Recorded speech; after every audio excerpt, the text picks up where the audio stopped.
Y'all, what up, y'all? Hell yeah.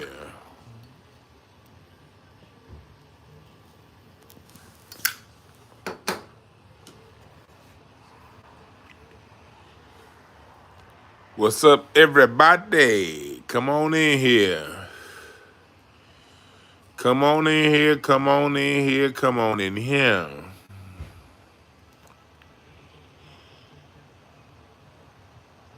Come on in here. What's up, BB Bulger? It's good to see you in the chat room, BB. Usually I see your comments after the video. I don't think you've been live while I've been live at the same time.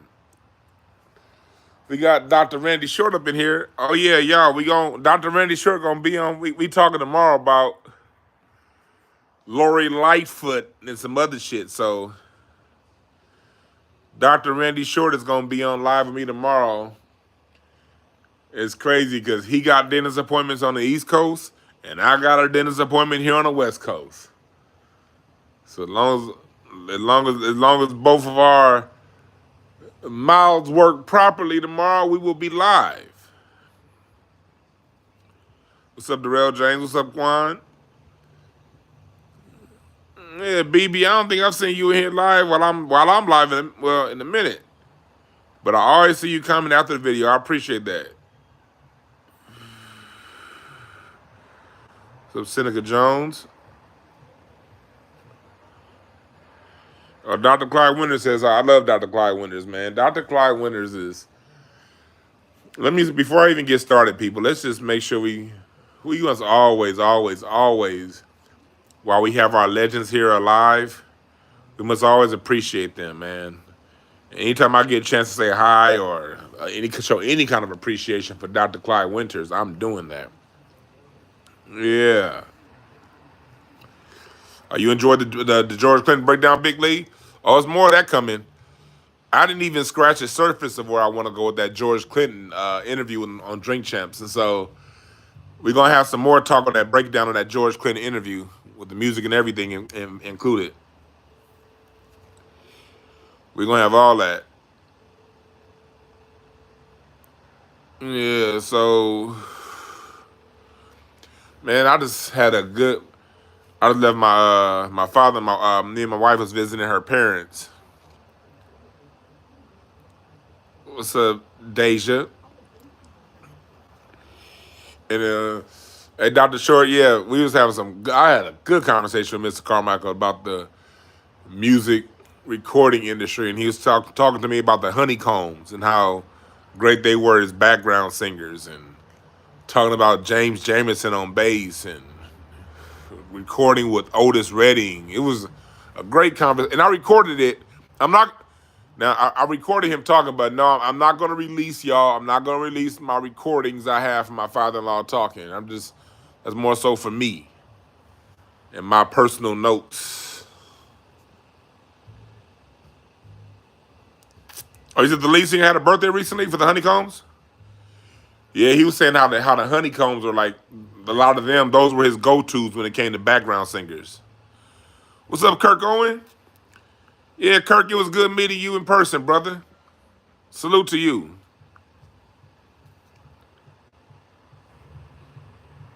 Salute to you. Oh yeah, Darlene Love Sister. Yeah, certain things. My father-in-law is getting older in age. He's 81 years old, so you don't know how long the elders are going to be here with us. So I like to record some of our music conversations just for me, you know what I mean? And he don't really want to do an interview right now, and that's fine. So I record the conversations more so just for me. I'm not going to release them because he didn't authorize me to. Yeah, Chuck Jackson died, yeah.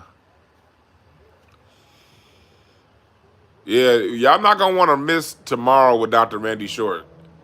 You're not going to want to miss tomorrow's show with Dr. Randy Short. And make sure y'all get y'all goddamn candles from Jayla. Y'all know me. I be burning Jayla's candles like a motherfucker. This is one of her other candles. Sorry, Jayla, this isn't a good representation of how beautiful your candles look. But I was fucking around and I messed something up. So the candle didn't burn right because of some shit that I did. But the shit smells good. Lightthemood.com. Weed Smoke 22 for 40% off. I'm gonna watch American Maroon. I haven't seen American Maroon. I'm gonna watch it. My thing was I was gonna watch it tonight. But I do want to watch American Maroon. But tomorrow you guys are not gonna want to miss Dr. Randy Short and I tomorrow together. We're gonna be talking about Lori Lightfoot and all that shit. But for now, I wanted to talk about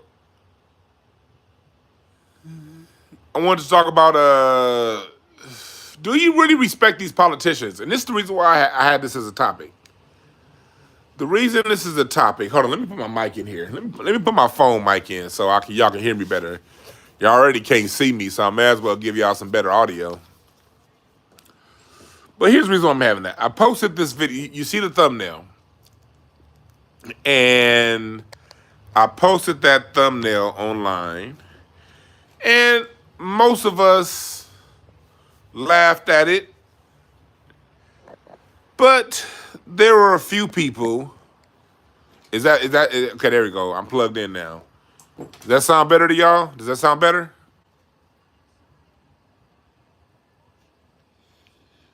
So there were some voteps. Y'all know what I mean when I say voteps. Voteps are black people who vote blue no matter who. The same way we talk about hoteps, people who are always, don't eat pork, my brother. Hotep, my brother. Let's go back to Africa, my brother. Those are the hoteps. And then you got the voteps.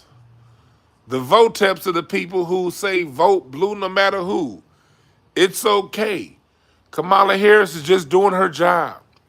Would you rather have Trump in office? Those are the voteps. What's up, the Atavis? What's up, Mark? So those are the voteps. So there was a votep on my Facebook page that said that the image on the thumbnail is disrespectful because it depicts our nation's leaders in a sexualized, demeaning way. So that got me to ask myself,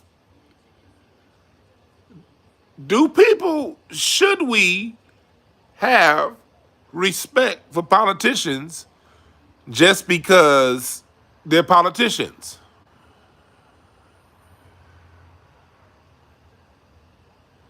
Should we? What's up, Smoke Splitter? What's up, AW1? Thanks for coming out to the live show. Dr. Short says no. You're going to want to hear, Dr. Short, I'm going to want you to go all the way in on this topic tomorrow. And I'm going to want your point of view all the way on this. And I'm going to shut up when it's time for you to speak tomorrow because I really want to hear what Dr. Short has to say about this. I really do. So y'all definitely going to, if your notifications aren't on right now, turn your notifications on. Thank you, the Atavis. See, the Atavis just said exactly how it is. This is the point that a lot of these voteps miss. Politicians work for us. Politicians are employees. All right? Politicians are employees. Because the day-to-day people, the everyday common man and woman don't have the time to make nation decisions on how the nation is run, every single solitary decision on how the nation is run, we have elected leadership to do, listen to my wording, for those of you voteps out there, we have elected leadership to do the job for us. Let me break that down one more time. We have elected leadership to do what? The job for us.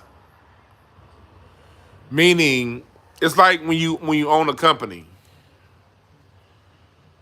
When you own a company, when you're the boss, if the company's going to run efficiently, if the company's going to be successful, you can't do every job yourself. If you run a company, you can't own a McDonald's and cook the fries.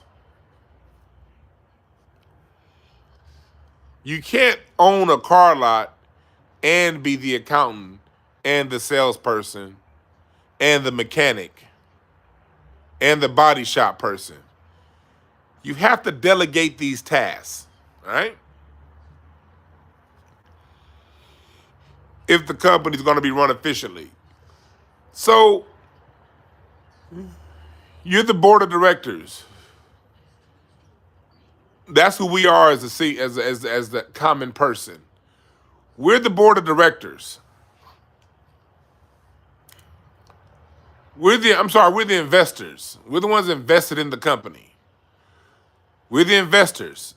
Investors need a board of directors, and they need a president and a CEO. That's what the investors need to run the company. We're invested in this country. We have jobs. We pay taxes.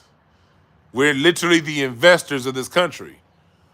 Our money goes in and through and from this country. We're the investors. The investors are the most important part of any company. Let me say that one more time.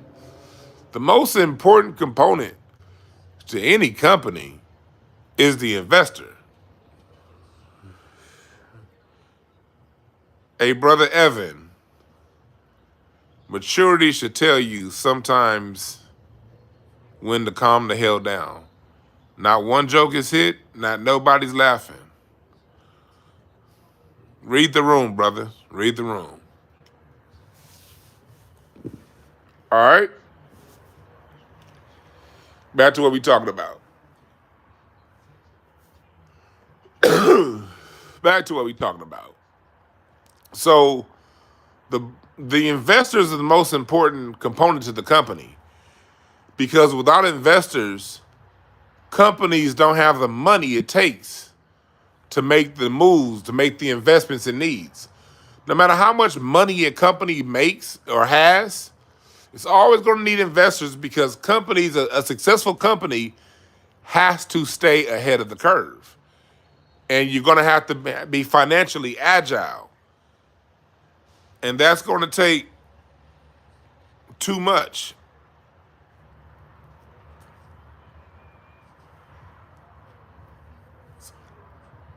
A company can't do that without investors. Same thing with a country. A country needs investors. A country needs citizens. And a country needs the citizenry to be on board with the moves that the country makes. The same way a company the investors must be investors must be in lockstep with whatever moves the company's making. If a company makes a move that the investors don't like, what do the investors do? They withdraw their support from that board of directors. They withdraw their support from the CEO, from the president.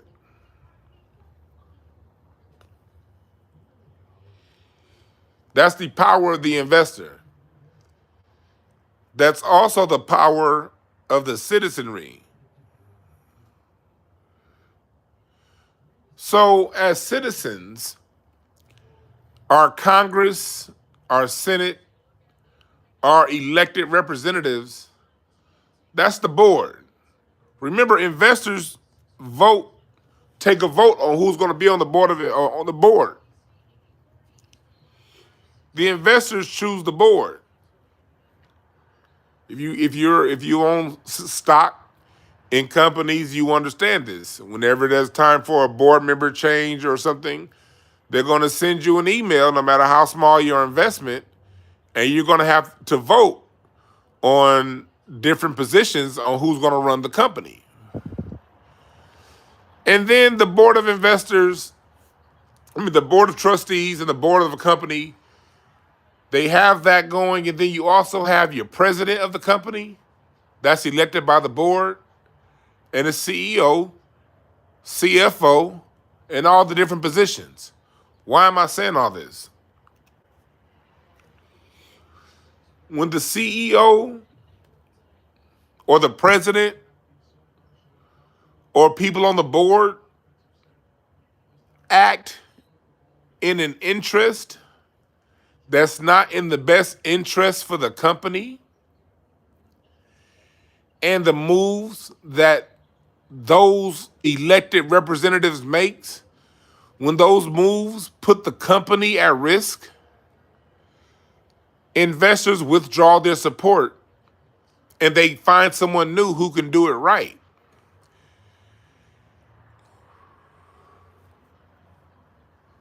When companies hire CEOs and boards of trustees and boards of directors, they don't celebrate the board of directors.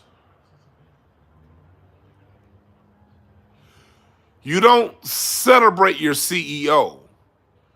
If your CEO makes moves that everyone wins and we make our money, then yes, we'll throw some parties. Yes, we will throw a party real fast. We will give the CEO a bonus. We'll allow the board of directors to take a little. We know they may be skimming some money off the top, but that's cool because we all making money. That's today, Wednesday. What happens if we wake up Thursday tomorrow and someone on the board of directors or the CEO or somebody that runs the company makes a move that we don't like?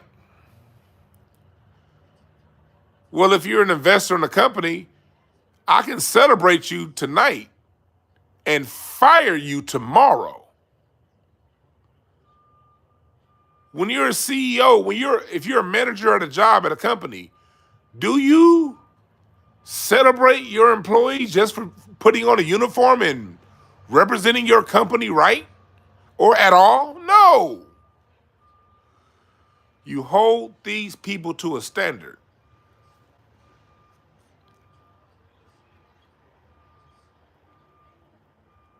You hold these people to a standard. And as long as they meet that standard, you allow them to continue to work.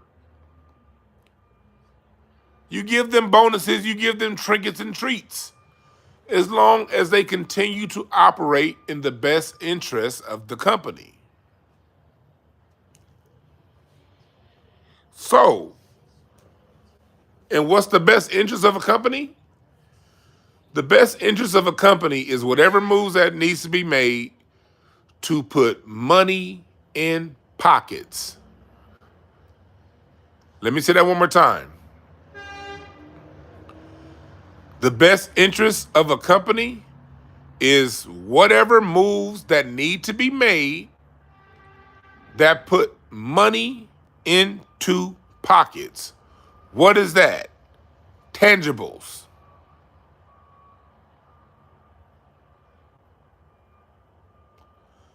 That's tangibles.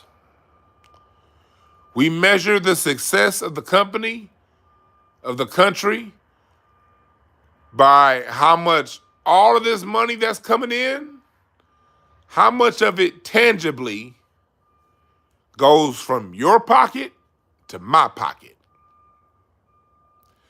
That is the standard in which success is measured by. Why am I saying all this? As voters, as citizens, we have to, as voters and as citizens, we have to hold politicians to a standard that their success is measured by what they tangibly return to our pockets. This country makes a lot of money. This country, we generate a lot of money. We work hard. Everybody listening to me right now works hard. That's one thing we can agree on. You may be a Democrat, I may be an independent, the next person may be a Republican. But if you black, or if you in this country and you're not one of those rednecks in the middle America, you work hard. The only people that don't work hard are like them white folks in the middle of the country that's always complaining. Them hardcore Republicans that's crying all the goddamn time. Those are the biggest goddamn welfare queens on earth. Shit. Let's tell the goddamn truth. Kentucky.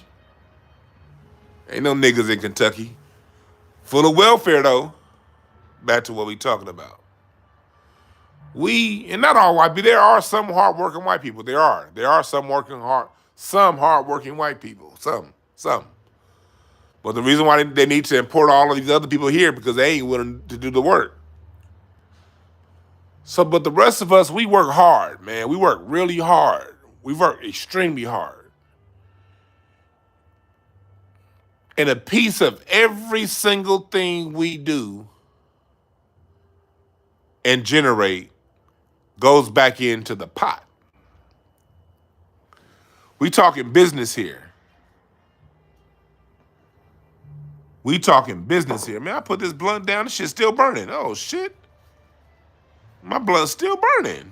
Oh, motherfucker. I thought that shit was out. Time to roll another one anyway. That shit was short. Well, anyway, we work hard, y'all. Let's get down to the nitty gritty, man. We work hard. Hey, Larry, you a fool.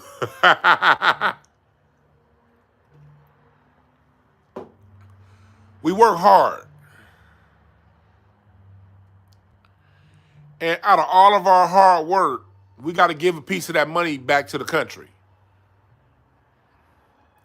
And if you don't work, if you're in California, every time you pump gas, a piece of that go back to the state and to the country. Every time you buy gas, every time you buy a bag of potato chips, sales tax, income tax, property tax. You know, there's always a tax on your utilities. You know, you got your FCC taxes you pay when you do your phone services. For every dollar that comes in, they get a piece. For every dollar that goes out, they get a piece. Think about that.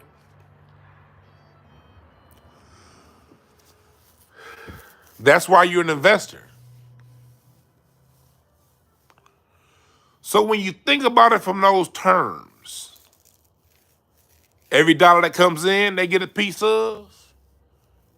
Every dollar that goes out, they get a piece of. Part of that comes back to you. Well, in theory, and in practice, if we actually work the practice, a piece of that is supposed to come back to you. Yes, through roads and we get paved roads and plumbing, but that comes out of your DMV fees and that kind of shit. We get that. We get protection from other countries. You know, we pay for a military. You know, and I do believe part of your taxes should go to pay for a standing army. Because the only way your country don't get invaded and taken over is through having a standing army. We live in a violent world. I'm not pissing. That's me pouring water, motherfuckers. All right? And I'm about to pour some of this gin. And when I get the gin in my system, I'm really going to get to preaching to you niggas. Anyway,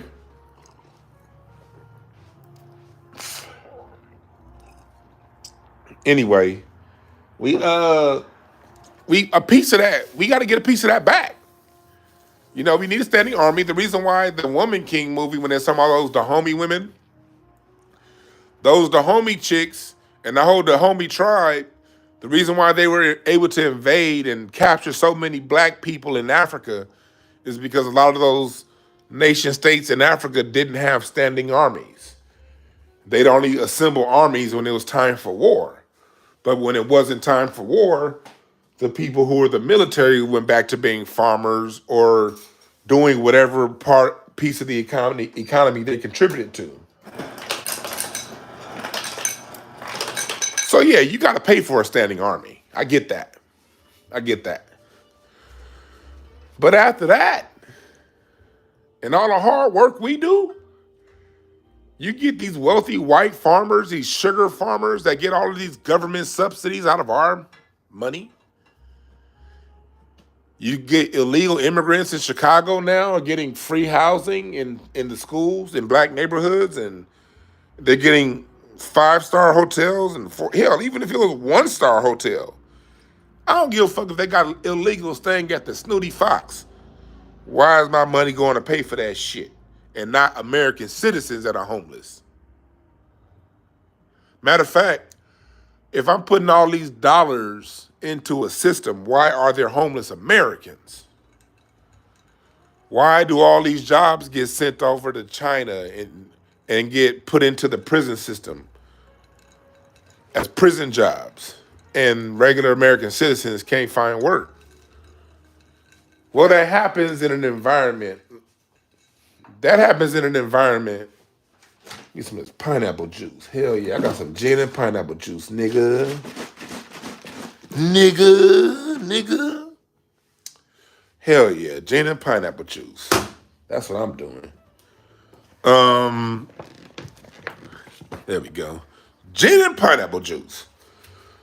The reason why they're able to do that is because they've done a masterful job of hoodwinking the American citizens of becoming fans and not investors. Y'all see how that came back full circle? Make sure this pineapple juice ain't expired. Shit, because this is that real juice. This ain't no. Okay, it's good. It's good.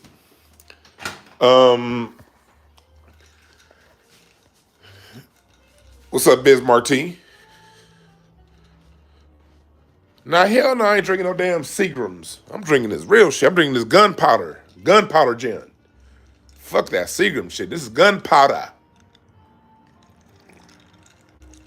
Woo, that's some good shit. That's some good shit right there. Well, anyway,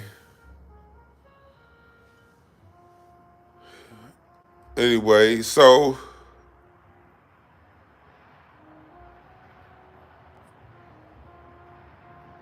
yes, the activists, they've hoodwinked us into buying into this cult of personality political point of view.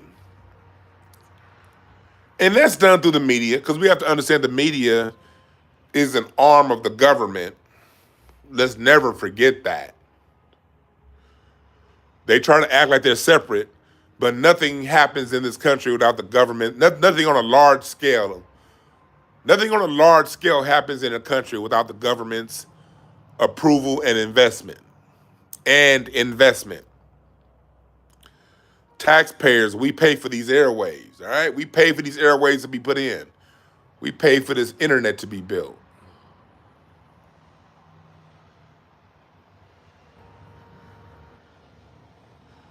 The government allows, through the FCC taxes we pay, they are in control with who gets put on and who doesn't.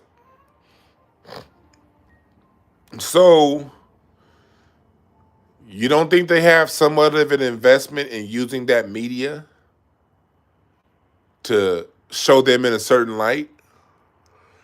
Because if you study history and you go back to the 1700s, 1800s, or even early 1900s, The government was always seen as some corrupt entity you can't trust. That's why the president, when you go back to I encourage people to just study the era of the Constitutional Convention when they were putting the Constitution together, and when they were talking, when they were Ben Franklin and those guys were stealing what they learned from the Iroquois and making it Eurocentric. If you go back then, they gave the president almost no power. The way this country was constructed, the president basically was just somebody who signed off on shit that the Congress and the Senate agreed on. That's all the president's supposed to be. Why? Because of the people inherently never trusted leadership. Never. Never. They didn't. This is before we had this media apparatus. The people did not trust leadership. So the president, when you talking about the days of John, even though we look back on John Quincy Adams, we look back on on what a lot of these presidents were doing with Tyler, and especially those days pre-Civil War, the president didn't start getting more power until after the Civil War. They started incrementally getting more power, incrementally in small increments. But basically, for the first 150 years of this country, 100 years, 150 years of this country, the president was just somebody who signed off on shit. They really didn't have no power outside of that.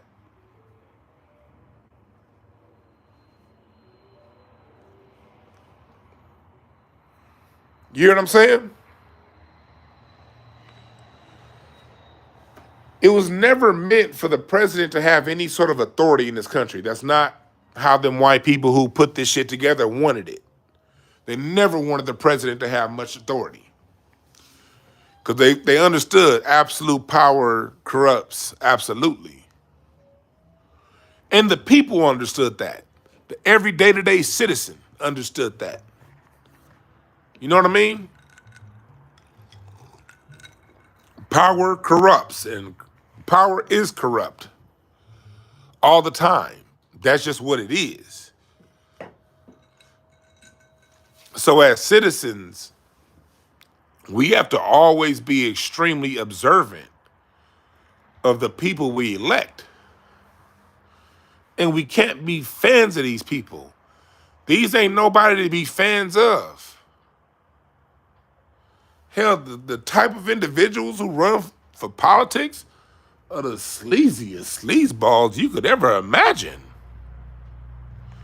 Politicians are some sleazy, greasy, sorry motherfuckers.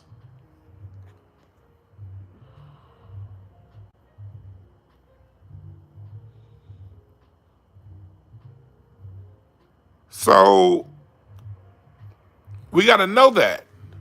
So elected they're called elected representation.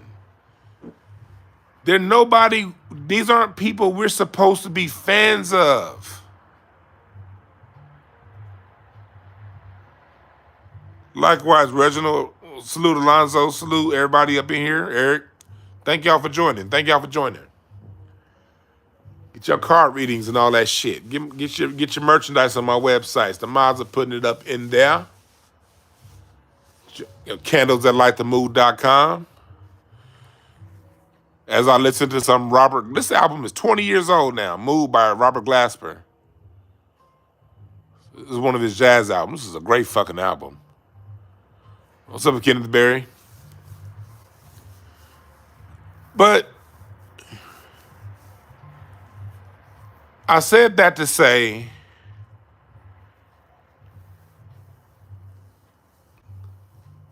I think overall most of us are getting the message. Because, if you were raised in America, you may not be like that now, but at some point, most of us were fans of our elected representation. Most of us.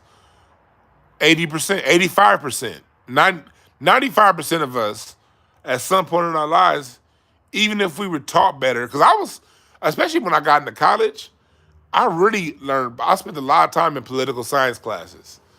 And I really got to the nitty gritty of what political science was, and I learned then not to become a fan of these people. But what happened when Obama came around for election in 2008? I ended up becoming a fan of this nigga. And I knew better. I knew better. And I still ended up becoming a fan of Obama. 2008 to 2010, you couldn't tell me shit bad about Obama.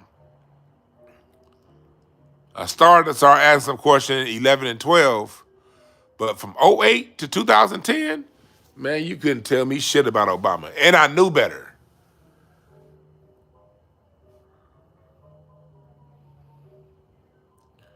But we needed Obama. That's right, Quan. Brush, I mean, this country ain't shit. Obama was the best and worst thing.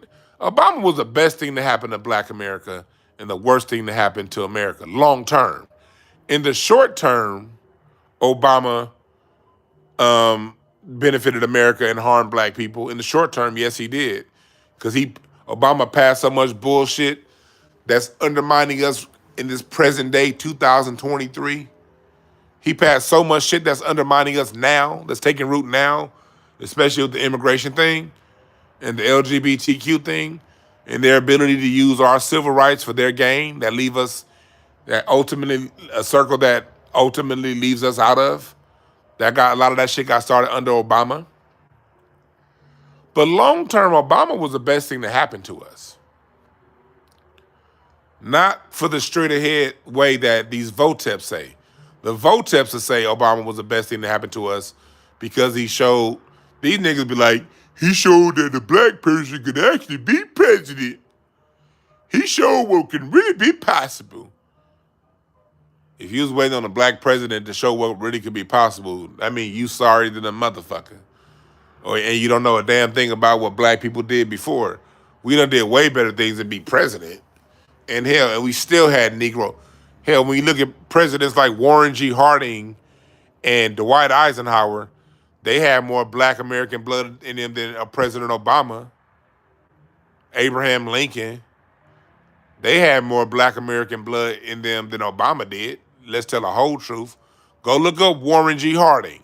Yeah. Look him up.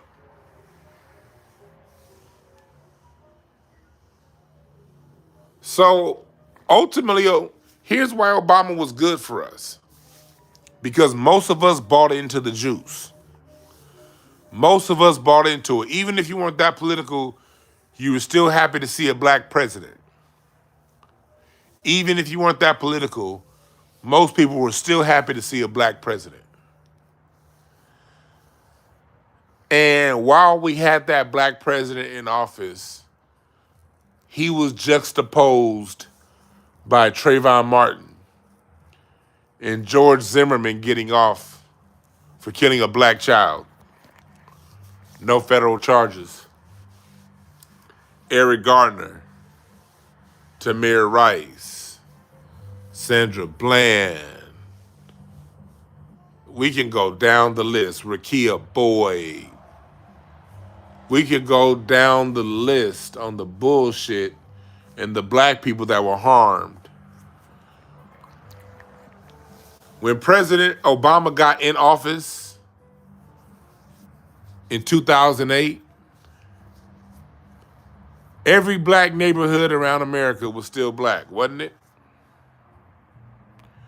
DC was still Black.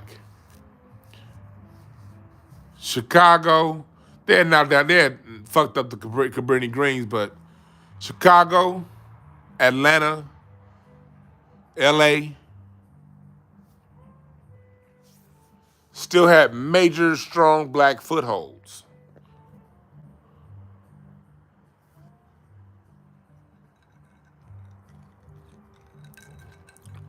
Am I bullshitting y'all? Hey, talk to me, man. Look, I want to make sure am I being historically accurate? Press the number 1 or a thumbs up if what I'm saying is accurate to where you live.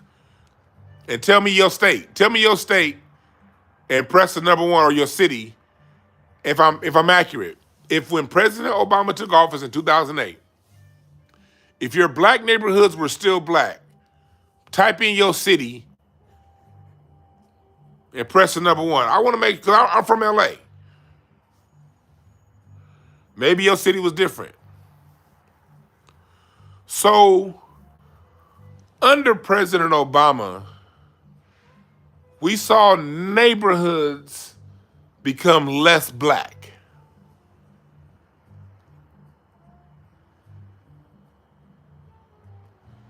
Am I right? It was under President Obama in 2008, the term faggot was still an acceptable term that wouldn't get you in trouble. It was like we use it as a joke. It didn't mean you wanted to harm nobody. It was just like, okay, that's a funny word, fag, whatever.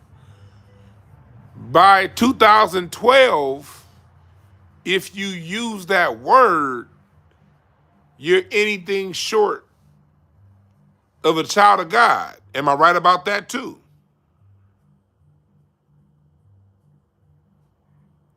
Am I right about that also? You can, and I'm not saying we should go around, if the word hurt people, look, I don't mind not using that word, you know what I mean? In certain situations. Just to stay respectful. I like keeping things respectful. But I'm saying to say how in such a short time, something that was commonly acceptable switched in 4 years. 2008, the same year we elected President Obama. I remember, I went to the polls. And I'm in California. The same year I voted for President Obama, I voted no on gay marriage. Gay marriage was up on the ballot here in California.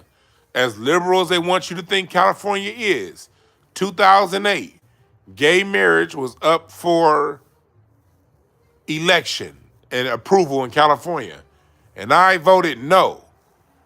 And so was legalized weed was up on the ballot in 2008. California voted no for both legalized weed and gay marriage in 2008.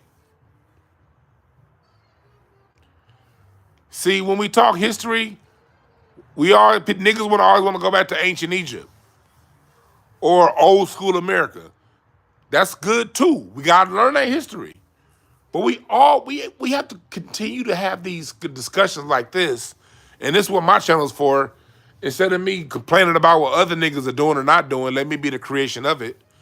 And we need to talk history of 5 years ago, 10 years ago, because how quickly we forget. We'll forget these things if we don't have these discussions. 2008, we voted down gay marriage and legalized weed in California while we voted for the first black president. Let's think about that for a second.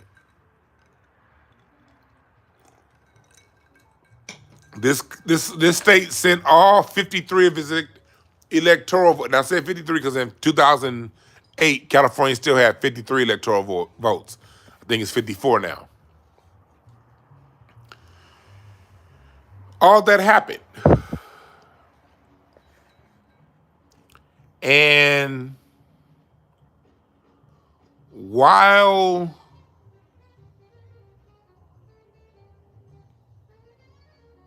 we did that, Obama gets in office.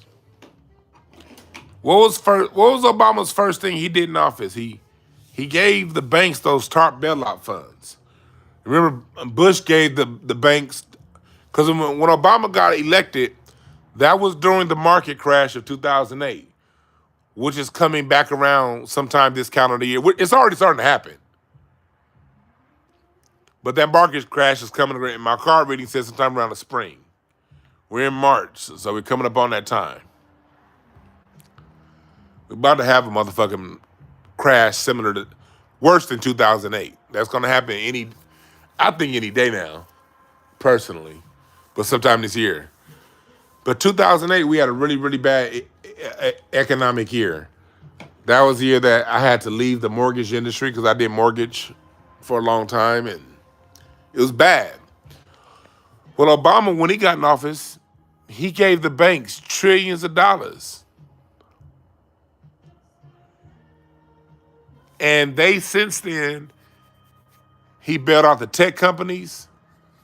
And under Obama, the wealth distribution has gone up higher than it was in the Gilded Age.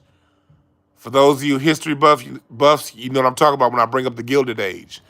The wealth disparity under Obama grew to a point beyond the Gilded Age.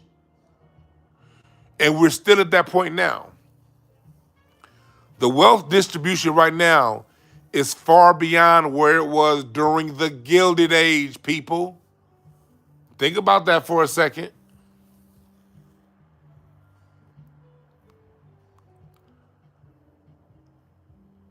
Warren Buffett and Bill Gates were the richest men in America, in the world, when Obama was in office. Their net worths were around, and don't get me wrong, it was still absurd, 50 to $60 billion. That's still an absurd amount. Well, because of those lenient tech policies that Obama signed, Zuckerberg, Bezos, Musk, and that tech crop blew Bill Gates and them motherfuckers out the water. And before the crash, the big market crash that happened last year, you had people like Zuckerberg and I mean Bezos worth over $212 billion at one point. Just 2 months, what, 3 months ago? 3 months ago, 4 months ago? Bezos was worth over $200 billion. When under Obama, the richest man was worth about $50 billion. So we saw a massive wealth redistribution right under our nose under President Obama. We saw and we currently see what's going on with the amount of Asians coming into this country and taking over a nursing field that used to be dominated by black women. For you guys down south, it's coming. It's already happened here in LA. It's coming to you down south. In 2008, as many Mexicans as there is in LA, the majority of your LVNs and your nursing assistants were going to be black. And you'd have some Mexican ones too on the Mexican side of town. But they were going to, over here in LA, they were going to be black. In the 80s, all of them were going to be black. By the time you get to the 90s and 2000s, black and Mexican. Now in LA, all them motherfuckers is Filipino. All of the nursing assistants and LVNs and nurses. And they're all immigrants. And did you see what happened in Florida last month that they're keeping quiet? Over 15,000 nurses with fake degrees. Do you think that's just happening in Florida? You don't think these Filipinos here in California doing the same shit?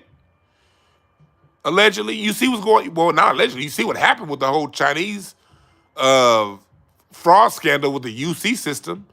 You don't think they're doing that shit with the medical system too, with these fake fraudulent degrees? Go and look up them 15,000 nurses with fake degrees that are all throughout this country practicing medicine right now.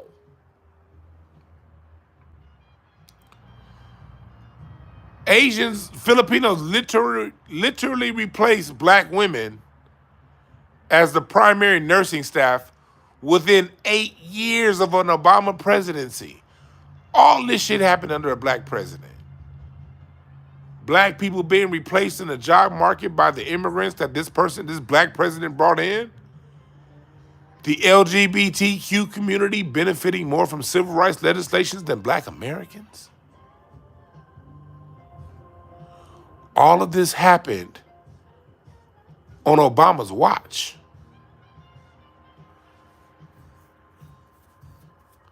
So, excuse me, the sound quality is about to get bad again because I took my mic out because I got to roll myself another blunt. So I took my mic out. So excuse the sound quality for the next 10 minutes while I roll this blunt.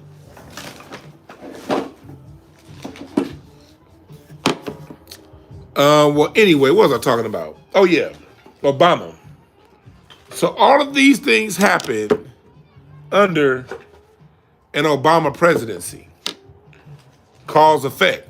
Law of cause and effect. Remember, what I always teach you guys, you always got to go back to the 7 laws of Tahuti, or the Hermetic principles of, that's what some people call them, or the 7 laws of Tahuti, or the 7 laws of the universe.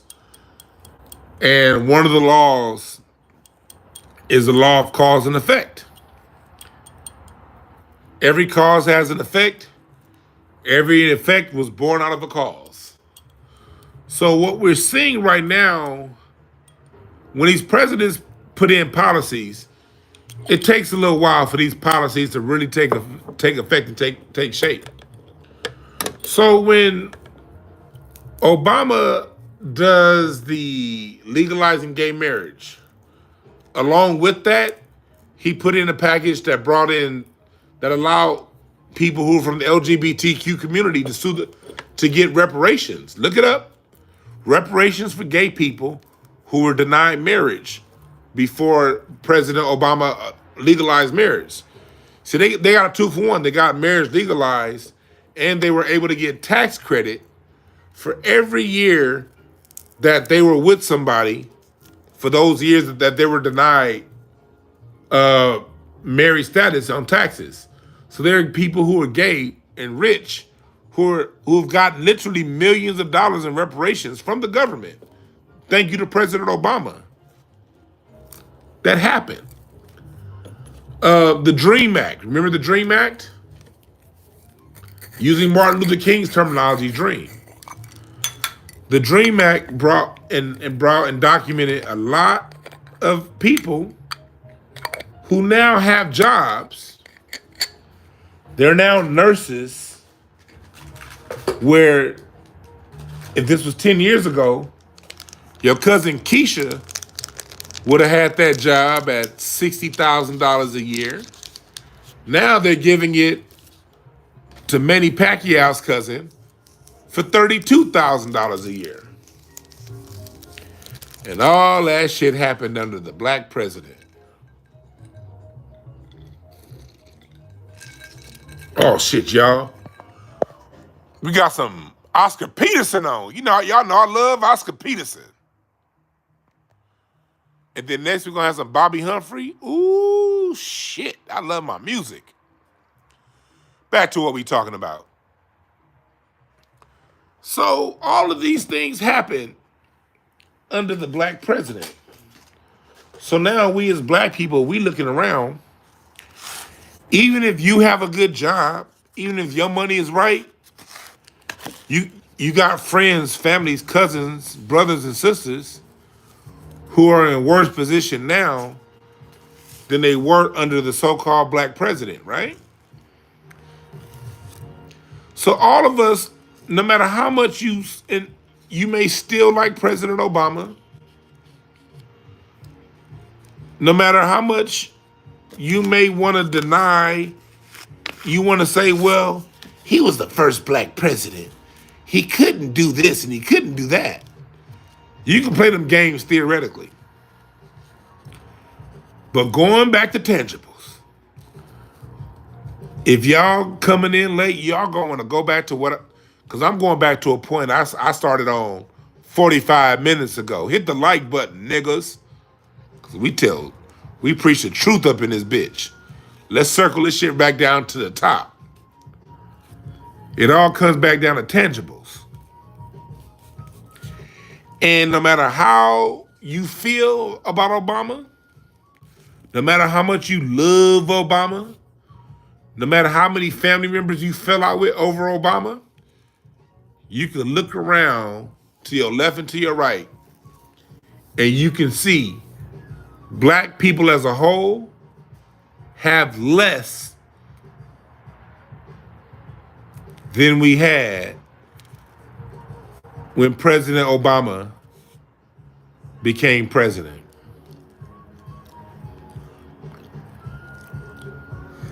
While at the same time, we can see other ethnic groups the majority of whom weren't even in this country at the time he took office,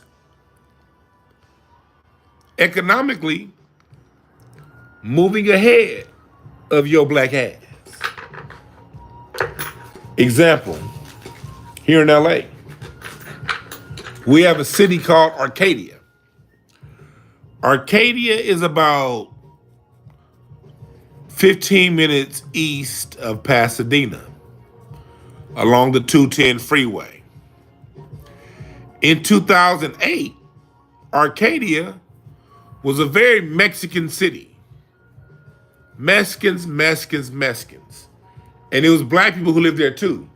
Arcadia is where black people who grew up and lived in Pasadena, they couldn't afford to live in Pasadena, so they moved to Arcadia. In 2008, there was a war between Mexicans and black people in Arcadia. The Mexicans outnumbered the blacks, and the Mexicans were starting shit with the black people in Arcadia.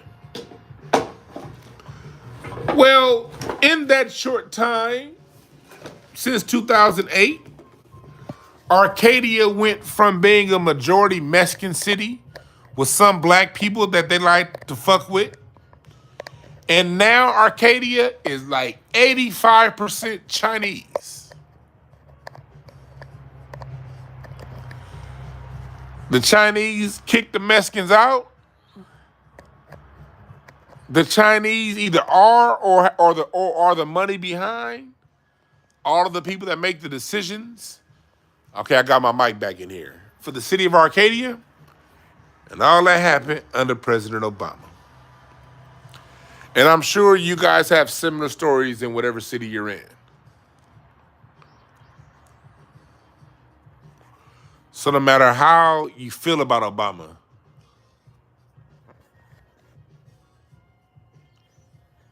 you see collectively we have less.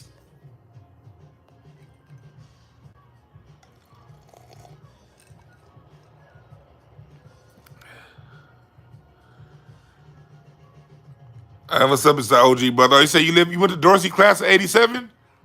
Oh shit, that mean if you went to Dorsey High School class of 87, that means you saw me walking my dog Rex up and down Chesapeake Boulevard and Rodeo Road as a 6-year-old.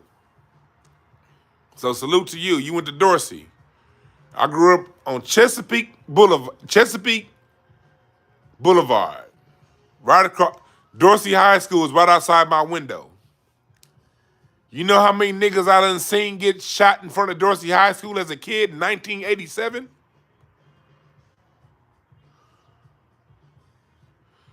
Good one, Bismarck T. Yeah, LA had the highest percentage of home ownership in 1910.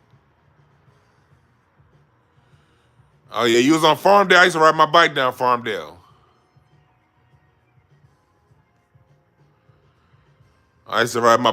Farmdale. Well, anyway, so we all saw this shit. We all experienced it.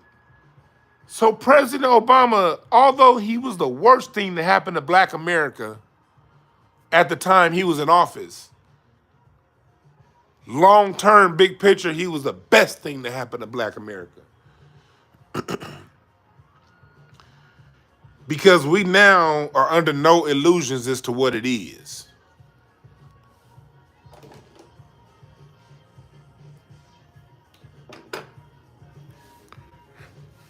Yeah, Larry.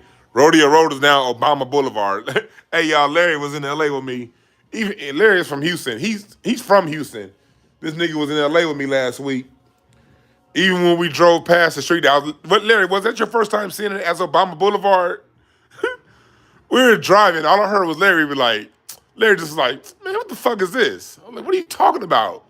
He was like, Obama Boulevard? I was like, yeah, nigga.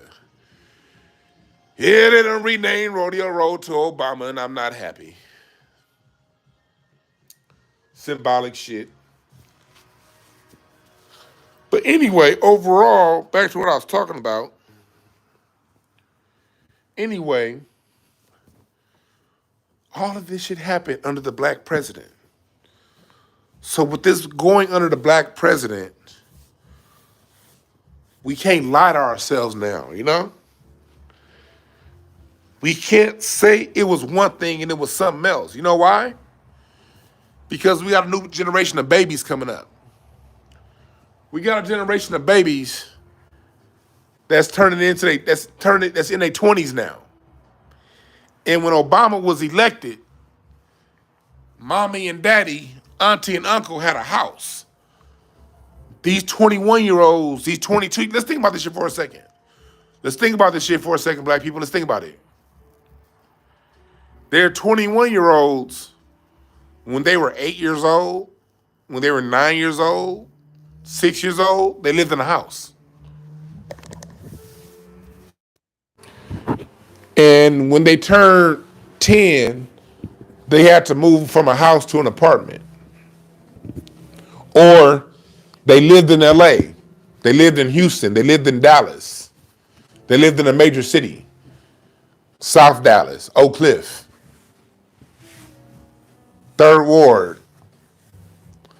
Now they moved 30, 45 miles, 45 minutes away from the area that was familiar with them. Because mom and daddy can't afford to live in that other area anymore. And all that happened under Obama. So these 21-year-olds are going to have questions at some point. If Obama was so great, why was it when I was 10, I had a good Christmas and I was able to get all the toys that I want in our house, but when I was 15, you could no longer afford to buy me those pair of shoes you were buying me when I was 10. And we now live in a 2-bedroom apartment.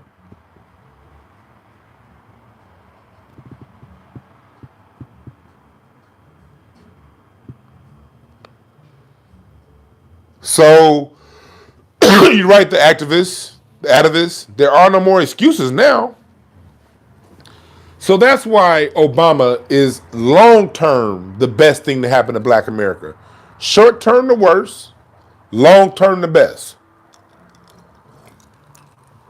Because yes, economically and politically, we did get knocked down. But guess what, black people?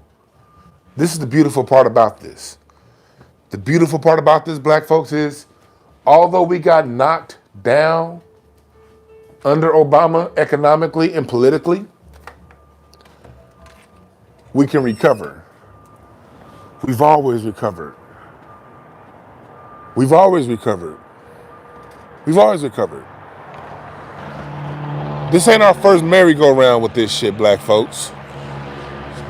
We dealt with this shit in the 1880s when Rutherford B. Hayes in 1877 was elected as president in the compromise, in the Southern Compromise.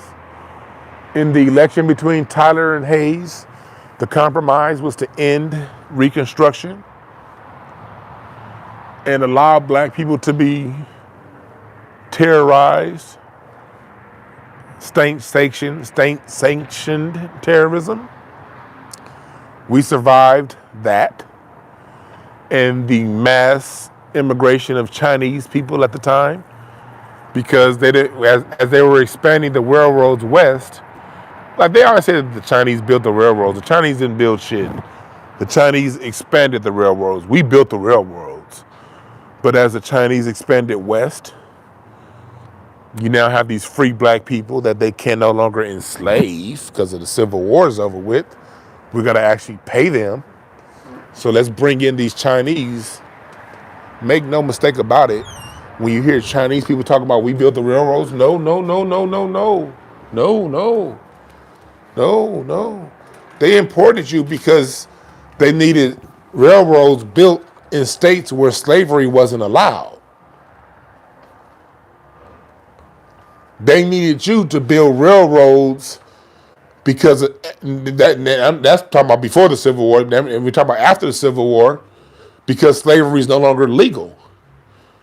So we need you Chinese people to come here and do this, because your country ain't shit. so you can at least make some money over here. Cause let's make no mistake about it. If these people's countries are doing anything where they have no need to come here and work under these conditions.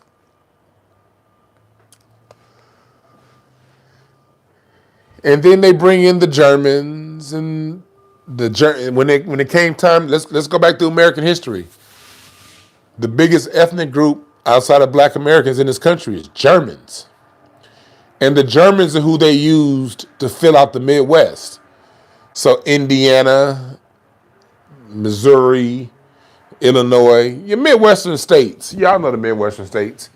Those are primarily filled out by Germans. They brought them in here, again, why? Because Germany ain't shit. Germany was always fighting with Russia and shit back then, too. Them Germans and them Russians, them motherfuckers is always fighting. This shit ain't new. Them Europeans, them motherfuckers can't get along for shit. You had them more, hell, you had them fighting over in goddamn, what's that, the Ukraine and all that shit. And there's a major war between Russia and Ukraine in 1850. Well, it was now the Ukraine and Germany and all them motherfuckers. Those bastards always fighting, so they came over here and they took our job because they didn't want to pay us. So they took jobs that we used to have. Then you got the Irish. So we dealt with this shit. And then you deal with the massive immigration in the Ellis Island shit. We dealt with that. We dealt with Woodrow Wilson. Woodrow Wilson was one of the most heinous presidents against black Americans ever. Hell, Trump ain't got shit on Woodrow Wilson. Did y'all know black people could actually work government jobs and have official posts before Woodrow Wilson was the one that segregated government and government contracted work? You still have black people who could be managers over white people within different government jobs in the 1905. A lot of that was Woodrow Wilson. And Teddy Roosevelt played a part of that. We survived all that shit. We survived Roosevelt and the New Deal. The New Deal brought in resources, the 8-hour workday, Social Security, a lot of these things that we benefit from now that we take for granted as far as our workers' rights.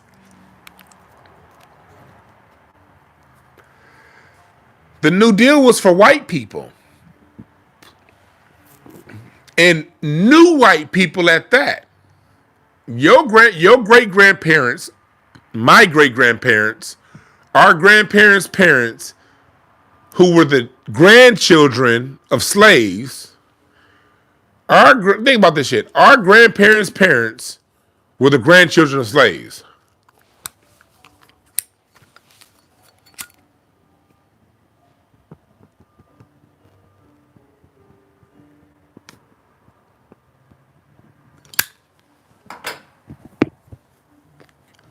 Our grandparents' parents were the grandchildren of slaves. And think about this. In 1944, as a matter of fact, my grandfather was alive. My grandfather was in the workforce by 1944. We talked about this shit before he died last year.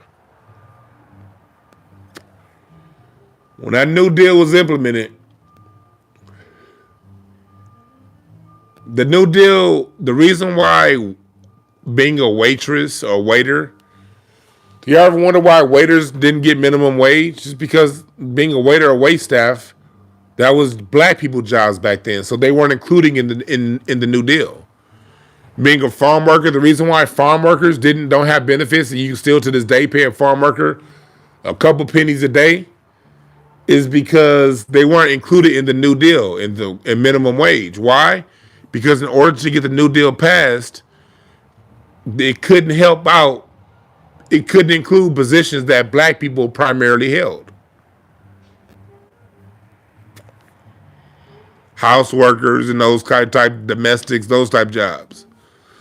So your great grandparents, your grandparents who were the grandchildren of slaves, who were the hardest working people in America, the industries that they dominated weren't allowed to get these benefits. While at the same time, people who immigrated through Ellis Island 2 weeks ago, they now benefit from an 8-hour work day, 40-hour work week. They now benefit from Social Security programs.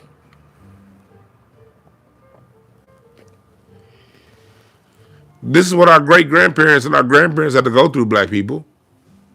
But guess what? We still created jazz.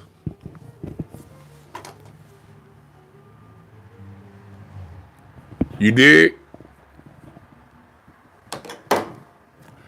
All this shit was going on while Charlie Parker was changing music forever. Do y'all know this song by Charlie Parker right here, My Little Suede Shoes? This is one of the first Latin songs. Yeah, Charlie Parker, he's the creator of bebop. But a lot of your Latin music, what they call Latin jazz, salsa, and bossa nova, Charlie Parker was the first at the head of that too.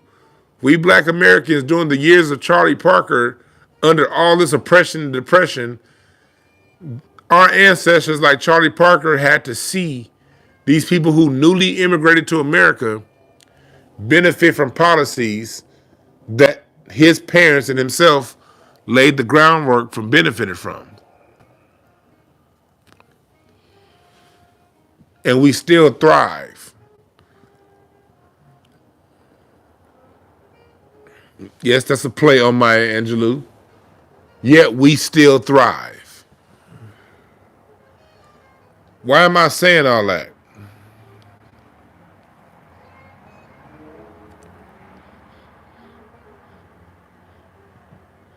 No, Charlie Parker wasn't a mentee. Charlie Parker was before Miles Davis, Quan. Charlie Parker was before Miles Davis. Charlie Parker is somebody Miles Davis looked up to.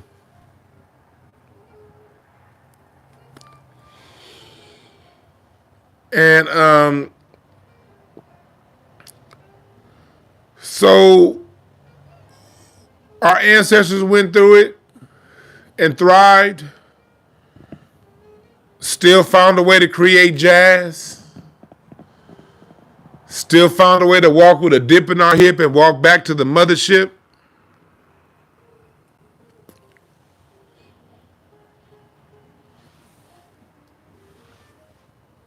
That's in our blood.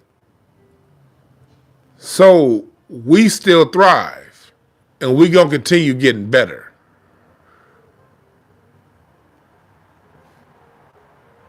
We still thrive.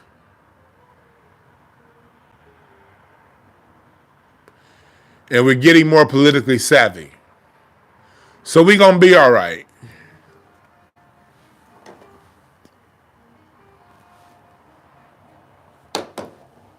As a matter of fact, we are all right. Let's make that into the president. I said president. I'm always fuck up a word at least once a show. But let's bring that into the present. We're already winning.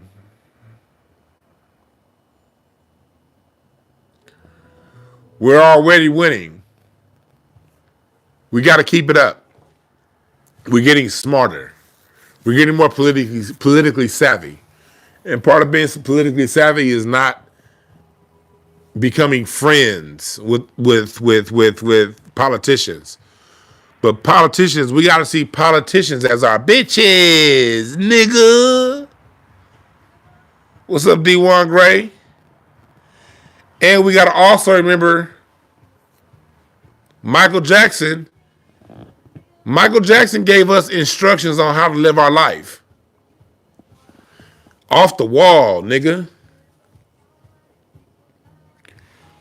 Got to live your life off the wall, black folks. We got to go back to what did George Clinton say? George Clinton said, here's a way to dance our way out of our constrictions. in One Nation Under a Groove. Here's a chance.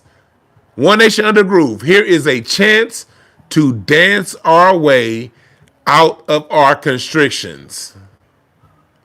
Michael Jackson said you got to live it off the wall. That's what we got to do. We got to make our liberation fun.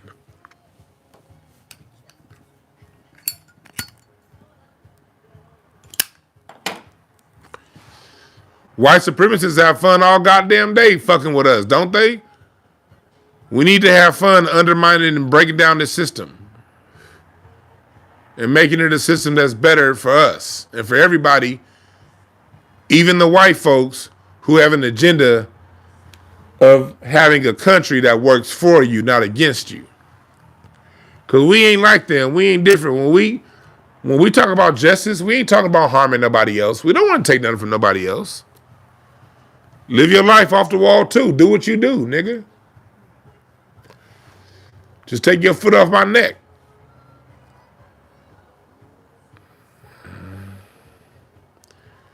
Yes, OG brother Michael Jackson was leaving coded messages. Yes.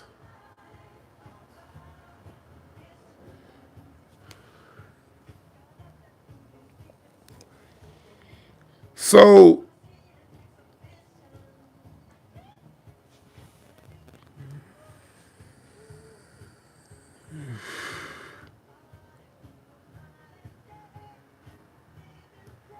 yeah.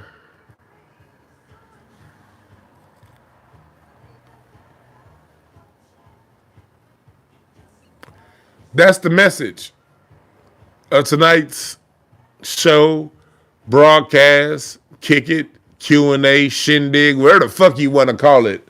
I'm not too particular.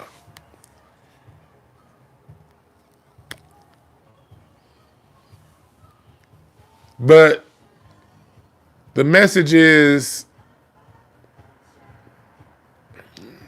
politicians are not our heroes. They're nobody to look up to. They're nobody to worship. They're nobody to idolize.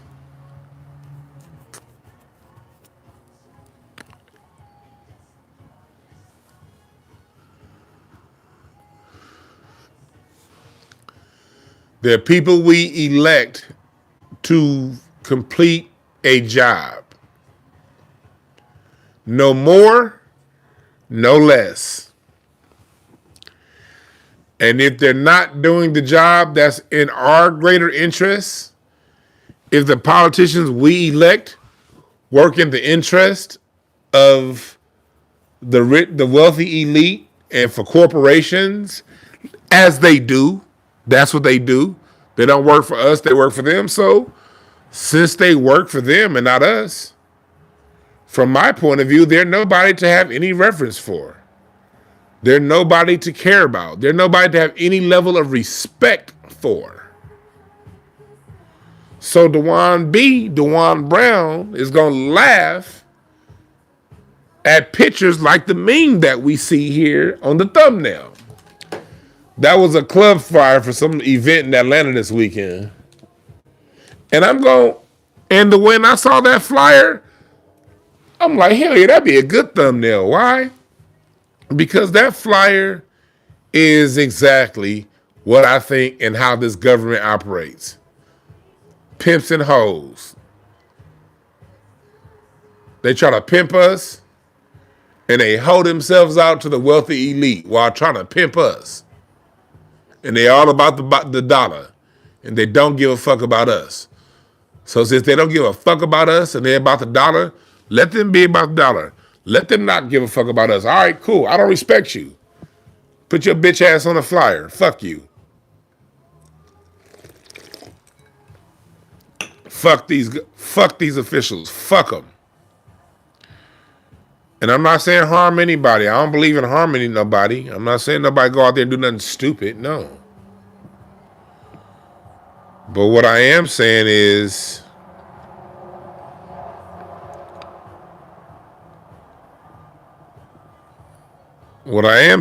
this. Fuck them. That's why D1 Gray, they are servants. Hey, Kirk, I just made you a mod. It's good to meet you at the show Saturday. And again, hey, I forgot saying thank you everybody. I'll be so busy just talking to y'all. Hey, thank you everybody that came to the show on Saturday. The show sold out. Now everybody couldn't make it because LA's had one of the worst storms it's ever had this past Saturday and Friday. So like, salute to Star. Star couldn't make it because the Grapevine got shut down. I had a few of y'all that live up in the Bay Area that wasn't able to make it down in Central California because of the Grapevine was snowed in. So salute to y'all. I appreciate y'all. I will do another show again pretty soon. Salute to everybody that came to the show. I appreciate y'all. We had a fun show. And I just got the video show. I'm about to start putting some clips out. Oh, and I'm going to have the full show on my Patreon. You got to subscribe to my Patreon and get the full show. I'm going to put it up over there. I'm going to do that. It's a big ass file, so I'm gonna spend some time tomorrow editing it and doing some certain intros and shit. I'm gonna put a bunch of clips out on. I'm put some clips up on here on YouTube. I'm definitely gonna put some clips up on YouTube, but the full show is gonna be on Patreon.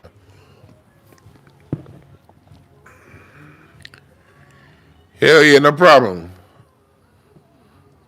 It was good seeing you at the show, Amara. Good meeting you in person, brother. Yes, sir. And a Biz Marty, you sent in the chat, Biz Marty. It's all good, Hood Santa. You was there in spirit. It's all good. Hey, Biz Marty, I gave Kirk Owen a wrench in front of you because, like I said the last time I gave somebody a wrench in front of you, you's a sorry ass nigga, and I'm gonna make sure to piss you off any way I can. Cause you be saying some bullshit in that caffeine chat. I be laughing my ass off though, but fuck you. Fuck you, nigga. I will give.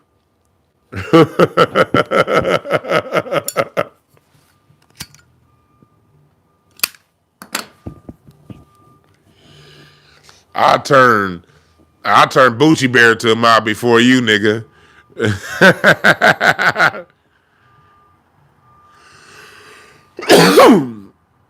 Yeah, leaving the plantation is hard. Hey, D1 Gray, I be seeing you in the 5150 chat room. I be in other chat rooms. You be making some. You make some good comments. I don't hardly ever talk in other people's chats. Because usually I be watching replays. I don't usually be in people's shows live on YouTube. Hey, nah, Mara, that wasn't you that was slipping. I didn't get you slipping out, Larry. Hey, y'all in the chat. Hey, Quan. Y'all gonna laugh. I put the clip up. If y'all hear the clip that I put up on YouTube with somebody when Larry snatched the mic from somebody, that was Amara.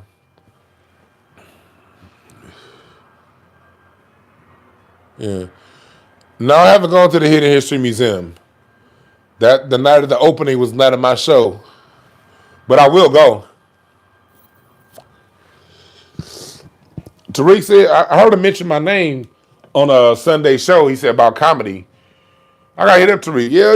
If Tariq, look, I'm telling you right now, like, yeah. If it's Tariq's comedy clubs, I'm not going to tell, I can't tell that man how to run his events. But if he does choose me to host a comedy show, boy,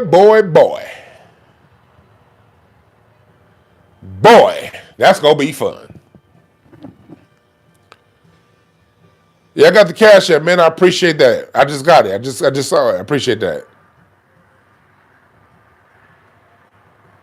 But, man, if we do the comedy show at the Hidden History Museum, y'all know how fun that's going to be, nigga?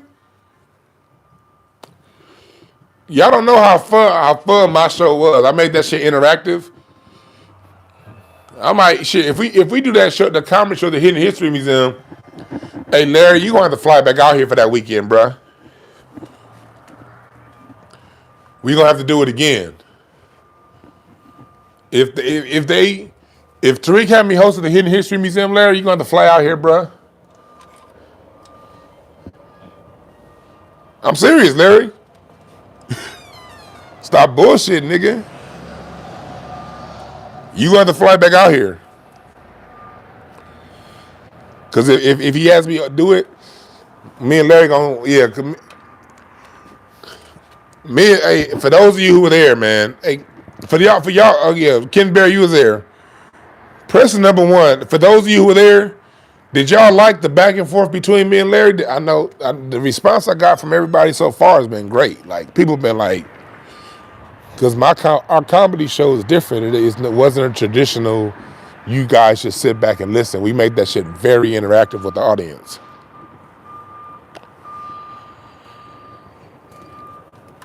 Kirk, was it something different? Yeah, we did something different. What we did on Saturday night wasn't something that you've ever seen before. We put a twist on that thing. And then right, Larry's saying, you're right. For those of you who were there, me and Larry probably scratched on 2% of how far we can go. We really didn't go there. Me and Larry really didn't go there on Saturday. That shit gets much worse. Me and Larry, we didn't even go there.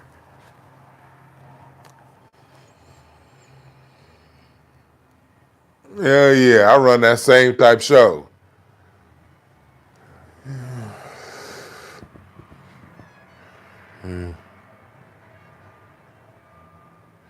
This weather ain't beautiful now, Amir. Shit, this weather ain't shit. This weather ain't shit, boy. It's cold than a motherfucker. It's gonna be 38 degrees tonight, y'all, in LA. It's about to be 38 degrees tonight.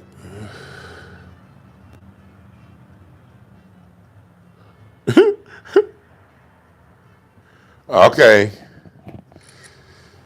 Yeah, both of y'all said the back and forths. Okay, yeah. Hey, y'all gotta realize this. At the show, my parents were there. All right? So Larry called me a fat motherfucker. He called me, Larry's like, you fat bitch, in front of my parents.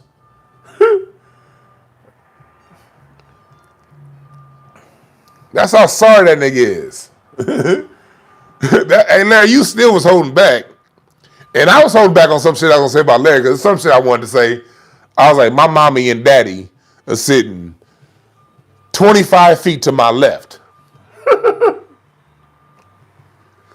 So I kept certain shit I didn't say, because certain shit me and Larry didn't say. My parents are right there, but my parents had a good time though.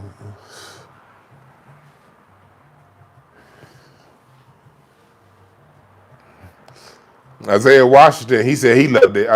For those of you who weren't there, Isaiah Washington showed up. He was laughing his ass off. And so did Tashina Arnold. But Tashina, that's my nigga right there. Tashina's special. She's extremely special. Hell, she the reason why I'm on Quake's house. Oh, today, see, that's how y'all know I'm a talking ass nigga. And this is what I do for a living. I recorded 2 episodes of Quake's house today. So if you have Sirius XM, I'll be on Quake's house tomorrow and then again next Thursday. We recorded 2 today. So one is going to air tomorrow. The other one's going to air the following Thursday. But again, that's how I got in that show. I was at how I got in, Quake's house. I was at the Comedy Chateau, the same place I do my show. Me and Tashina went there to kick it. We was just kicking it to go to Earthquake show. And Tashina was like, "Hey, yo, Quake, why ain't you got my boy Dwan on your radio show?" And he was like, "Man, Ken winning, man. Let him take my number. Yeah, let's get him on the show. And so I got to thank Tashina Arnold for that. Tashina just like, yo, Quake, why ain't you got my boy on your show? It's great having friends. And then the dude that books the show, he ended up booking me on the show like a month later. And then to show my appreciation to Miss Arnold for getting me on the show, when I got on the show, I killed that motherfucker. See, that's the thing. That's another word of advice to the people. You can have all connections you want. You can have people look out for you all you want. But the question is, are you ready for the moment? Let me get to preaching about that real quick. Are you ready for the moment? Hey, Quan, don't let me forget that point. Hey, Quan, please. I'm going to finish talking about the shit. So, Quan, please, get me back on Are You Ready for That Moment in about 2 minutes. All right, Quan, please. Or moderators. But Larry, yeah, she did bang on Quake. She's like, yo, Quake, why ain't you got my nigga on your show? But yeah, she did that. Like, I love Tashina, man. She did that. And so I got booked for the show. And that's the point I want to get to, Larry. I'm gonna talk about what Larry just said. Then Quan, get me back on point. But Larry is with me. For those of you who watch 5150, most of y'all in here watch 5150, right? Well, this past Sunday, me and Larry, salute to Corey, man. I love Corey. Corey's a good nigga. I take Larry's like, hey, because Larry's out here, he was at lunch. Larry's like, hey, we going to see Corey tonight? And I was like, oh shit, I forgot. Man, I text Corey. That nigga hit me back like within 5 minutes. Looked out, got us some tickets. And we went to the Sunday 9:30 show. And if you watched 5150 and you saw yesterday's 5150, you already know the story.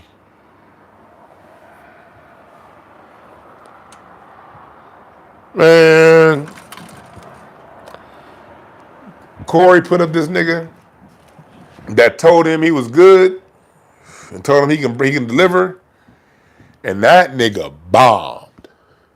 I'm telling y'all right now, that was one of the worst bombs I've seen in bomb history. Like, generally, me and Larry's a bigger asshole than me. But generally, we two of the biggest assholes on earth. Hold on.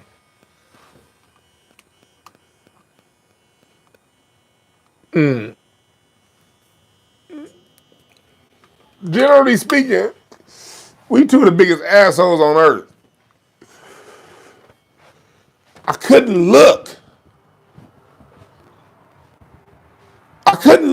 The bomb was so cringe. I couldn't even look up.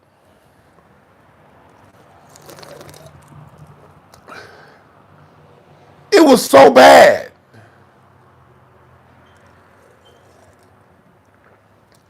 Dude was clearing, he would say a punchline, then clear his throat. That bomb, that's one of the worst bombs I ever witnessed. Why am I saying all this?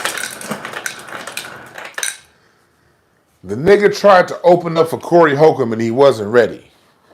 And a lot of you niggas in here are Corey Holcomb fans. Y'all know the level of funny y'all expect. If you're a Corey Holcomb fan, nigga, you know when you go to a Corey Holcomb show, you about to laugh. See, it's a lot of comedy shows you gonna go to, you gonna chuckle. You know what I mean? You gonna get some, you the local comedy club, you'll go sometimes just to see who's ever down there, and you'll get some laughs. But if you don't, you're not too mad. But if you're going to see Corey Holcomb, you know you about to laugh your motherfucking ass off. So you ain't playing. You ain't playing with the jokes. You ain't trying to listen to somebody get on that stage and pussyfoot around. You came to hear the best. And this nigga said, I can do it. And bombed.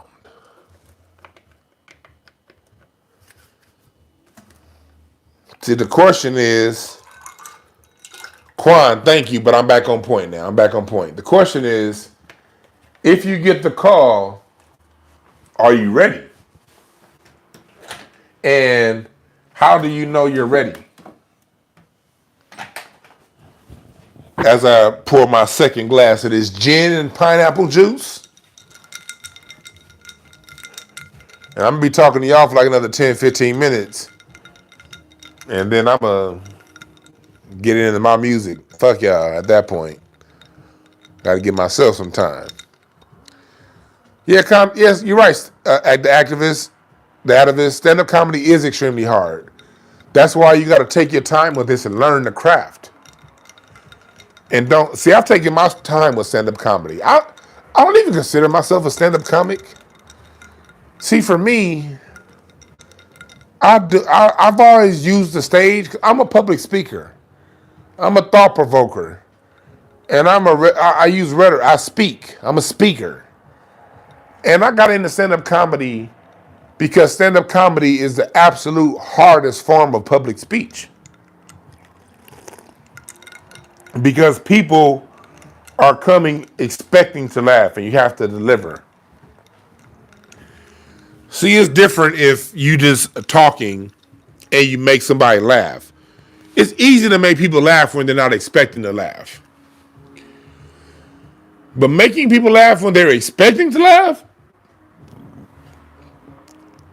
that ain't easy. So I got into stand-up comedy so I can master making people laugh when they're expected to laugh. And I've done that.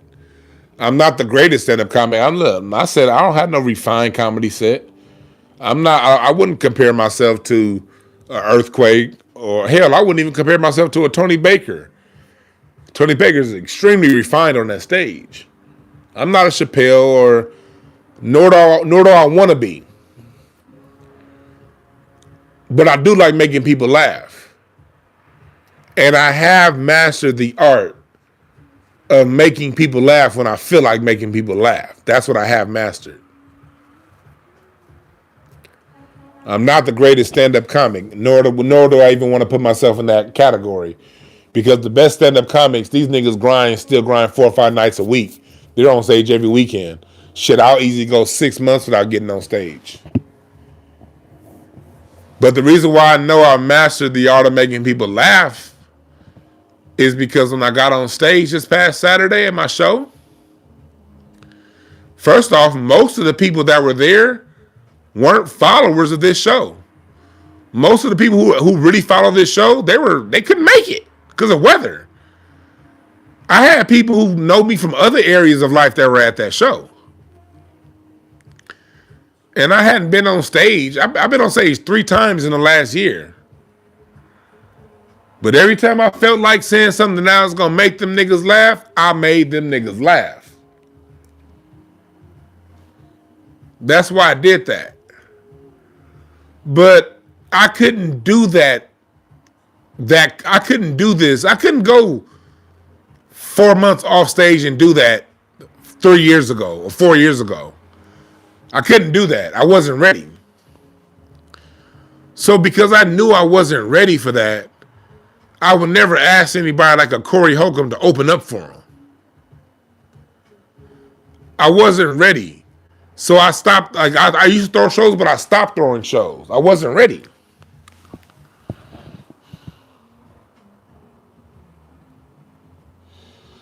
No, people who aren't as talented as me should be on stage every night, Gambino. All right?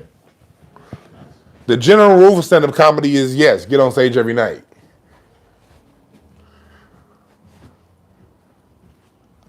I got a different path. Everybody has their own path. My path is different. I'm not trying to be Eddie Murphy. I'm not trying to be the next Corey Holcomb. I trust myself. God made me funny. I didn't ask to be funny. When I was 5 years old in preschool, I made people laugh. I made people laugh in church. I made people laugh in school. I made people laugh in the basketball court. I made the kids laugh when I coached them.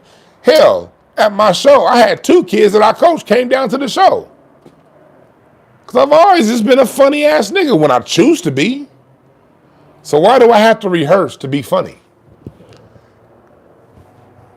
Answer that question. If I've been funny my whole life when I choose to be funny, why should I have to go on stage 5 nights a week and keep rehearsing to be funny when God gave me this gift?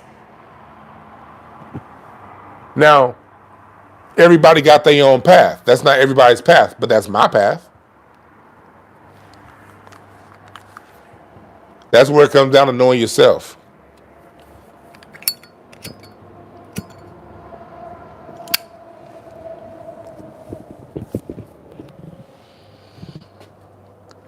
I just did an hour on stage this past Saturday. Let me tell you about faith in yourself. And let me tell you something real quick, y'all. Real quick. I'm gonna tell y'all about having faith in yourself. And I got faith in me. This past Saturday, my show. This show was me stepping out on faith. I didn't tell y'all this before the show, but I'm telling you this now because it was successful. It worked. But if you think I'm bullshitting, me and Larry had this conversation when I booked the show. I used to throw a lot of shows, 2010 through 2013, 14. I used to throw a lot of comedy shows my first 4 years in comedy. And they were successful, but that was also a time in my life where I didn't believe in myself. Even though I was having success after success after success, I still didn't believe in myself. And sometimes in life, when you're feeling down on yourself, you're not believing in yourself, you can have success staring you right in the face and you won't recognize it because you don't believe in yourself. That's why the key to advancement in life or anything in life is belief of self. You got to believe in yourself. You got to believe in yourself because you will be winning and not even recognize that you're winning if you don't believe in yourself. So I was actually winning, but I didn't recognize it because I didn't believe in myself at the time. And so a few things happened out of my control. For those of you who've been following me for a long time, you know who I'm talking about. For those who, no need to put the person's name in the chat room if you do know who I'm talking about, because who the person is irrelevant. But 10 years ago, Larry tell you the story. This is what happened, how life comes full circle. 10 years ago, I'm going to tell y'all a story. This story is very personal, y'all, okay? Part of what I do here, a lot of these YouTube niggas be trying to put on a persona. I don't put on a persona. I give you niggas me. And I do tell personal stories. Because at the end of the day, I can't be hurt. I'm not going to tell you niggas, you know. What is it going to, how, you know, if I tell something about myself, niggas be thinking if they know something about me, that can hurt me. Nigga, if somebody knowing shit about you can hurt you, you a fragile motherfucker. DwannBrown is solid. So I don't mind you niggas knowing personal shit about me. You dig? I ain't gonna teach you my social security number, nothing like that. But if it's a story, it's just a story. Hopefully my story, the story I'm about to tell you guys, I'm telling you this story not to big up me or to minimize the next person. I'm telling this story because hopefully somebody listening, it's 138 people in here right now. Hopefully one person listening, hopefully one of y'all at least can take something from this story and it's gonna help propel you forward and tackle whatever demons in front of you. Because we all got a wall or a demon in front of us that we gotta take on to get to our next level. So hopefully one of you 138 people in here right now can take something from what I'm getting ready to say. 2013, I have a friend of mine. Very close to this cat at the time. At that time. Larry was around. Me, Larry, and this particular individual had a podcast that we were doing. I'm the one to put the money up. Mind you, this time I'm broke in the motherfucker. I'm 2 or 3 years removed from filing bankruptcy at this point, all right? Just getting back on my feet from filing bankruptcy. I financed the podcast. One of the people on the podcast is extremely rich. Not extremely rich, but relative to what I had. Not extremely rich. Not rich at all, really, in the big scheme of things, but relative to me, rich. They ain't put up nothing, no money, no nothing on it. I put up the money on the podcast. I'm coordinating the podcast and put it together. At the same time, I'm putting together a live show. This show's supposed to be live comedy, poetry, and a band. I'm rounding the band up. I'm rounding the comics up. We're talking about March 2013. This restaurant's in Beverly Hills. So y'all know I'm cooking up something special. I'm born and raised in LA. I'm very connected. People I grew up with and used to play basketball with or played in bands with are now world-renowned musicians and poets and shit. Because that's just part of growing up in LA. It's a very talented city. Your childhood friends end up growing into people that everybody else loves. So I'm putting these connections together to do this live comedy show. Live poetry and music. The same friend who I was literally best man at his wedding 6 months prior. Best man. Larry was in the wedding too. The show idea that I have ends up taking it from me and giving that show to a different comic. Because he told him, he's like, hey, what do you think about this particular comic? And I'm not going to give you that comic's name because that comic didn't know any better. He just was offered a job and he took it. I'm not mad at him at all.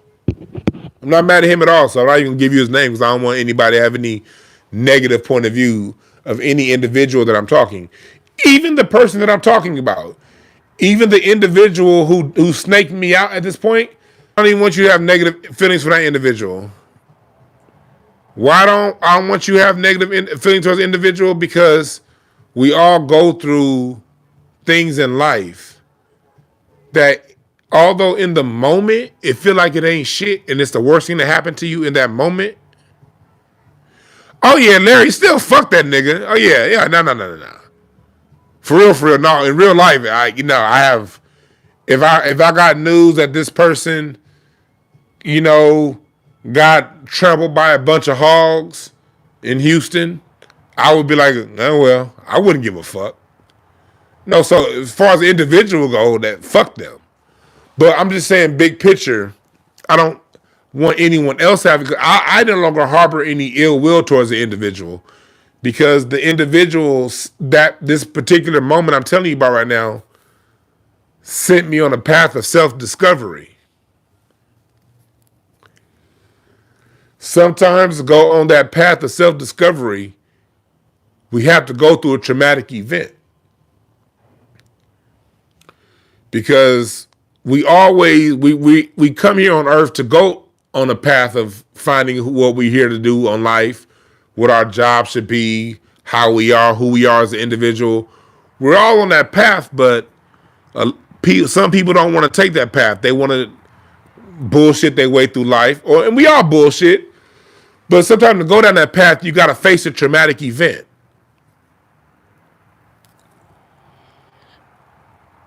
And this was the traumatic event that I had to face to send myself down that path of self-discovery. That 10 years later, that's right, Jay Jones, I now know thyself because of this traumatic event that happened to me. that at the time I harbored ill feelings and resentment and anger towards. And I held on to that anger for a long time. But once I went down the path of self-discovery, I was able, along with a mushroom trip, to let the shit go. So this particular individual had a restaurant opening in Beverly Hills, California. And it took about 2 or 3 years for this restaurant to get to take shape. So mind you, 2 years before this particular restaurant opens in Beverly Hills, I'm going down to that particular venue, speaking to the owner, talking about different things. You know, we have some good conversations, you know, talking about business shit. And this particular individual was an investor in that restaurant. So while this individual lived on the other side of the country, I was able to be eyes and ears as to what was going on with the restaurant as it was being put together and taking shape. This individual was an investor. So the restaurant's open now, and I'm getting ready to put together this show. And of course, I was going to have Larry be a part of this show. And this individual took the show, and the same comic, he's like, what do you think if I add this particular comic to the show? I was thinking that'd be cool, because that particular comic was a vet. At the time, I'm 4 years into comedy. I'm 3 years into comedy. I'm newer, but I had already run a successful night at the Comedy Union. I'm one of the rare individuals that only a year into stand-up comedy, I was hosting at one of the 2 black comedy clubs in LA on a Monday night. And the numbers and the audience I would get on a Monday night was comparable to the numbers, because at the time Earthquake was hosting on Wednesday night. If Earthquake's night had 130 people there, my show had 100. If Earthquake's night had 120 people there, my show had 110, 115. And I'm new in the comedy, and I'm doing this shit every fucking week. So this cat I consider my best friend, I was best man at his wedding. Larry was close with him. Larry was actually the individual. This is how close Larry was with this particular individual. This nigga Larry picked out the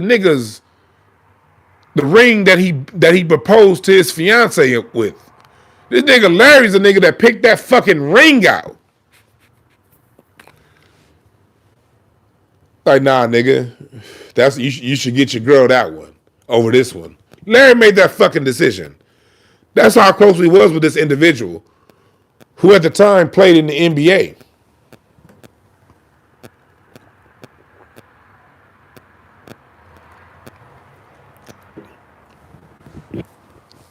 That's how close Larry was, and I was with this individual.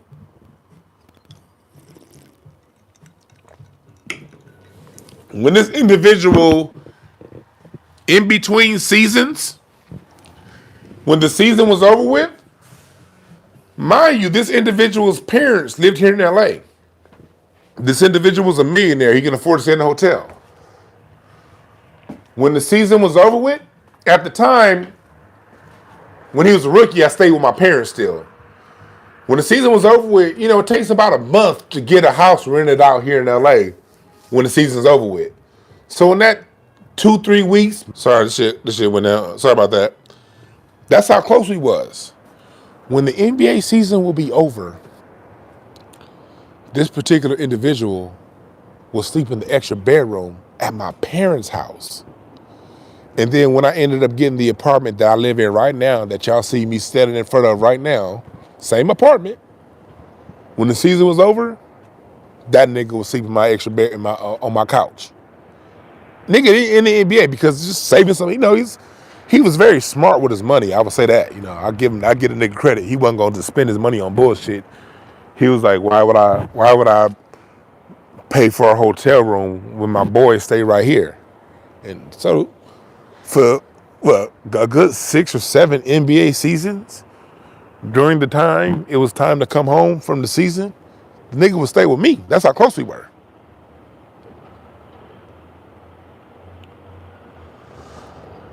So I'm just giving you a foundation. And again, I don't harbor any resentment. I'm just telling you how close me and this particular individual was at one point in life. When the NBA had its NBA lockout, because we were doing this podcast together, the sports podcast, and this is according to this particular individual, while we were doing this particular podcast, the NBA had its lockout. I think that was the 2011, 2000. What's up, man? You have a good one, brother? Yes, sir. While the NBA was having a lockout, because we were doing this particular podcast, that inspired this individual to get into announcing radio and that kind of stuff. So us doing this podcast together, he went to the Syracuse ESPN school. Hey, have a good one. He went to the Syracuse ESPN broadcasting school the summer of the NBA lockout. And part of the reason I know so much about how the NBA works and like how ESPN works in the broadcasting is because all that material that he got at the ESPN broadcasting school, I still have. And that's how I understand how ESPN works and how the announcers work.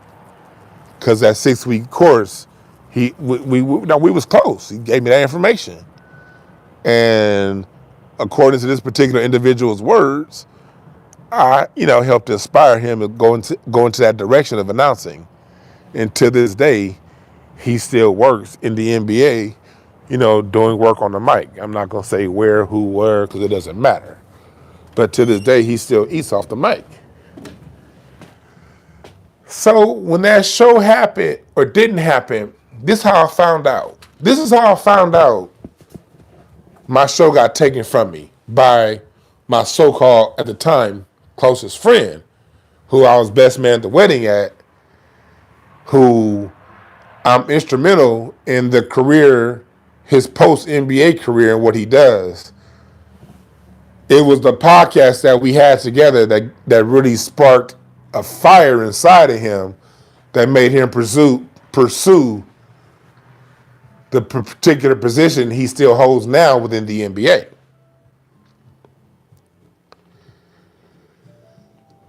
Listen, so I open up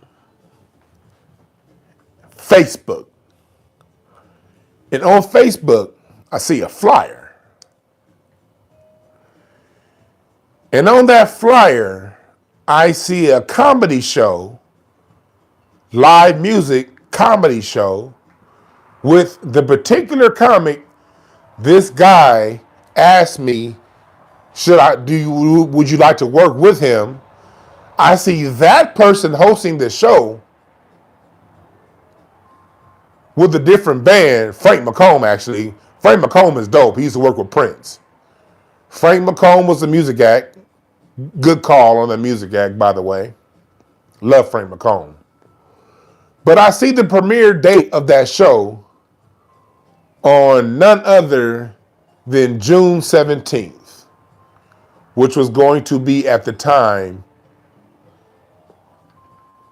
my 32nd birthday.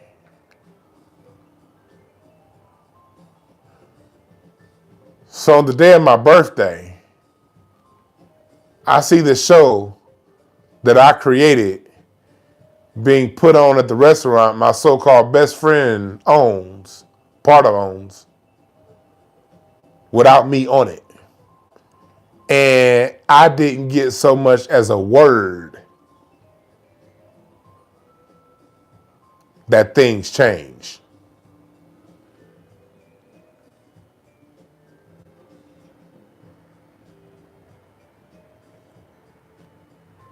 That's how I found out, on a Facebook post.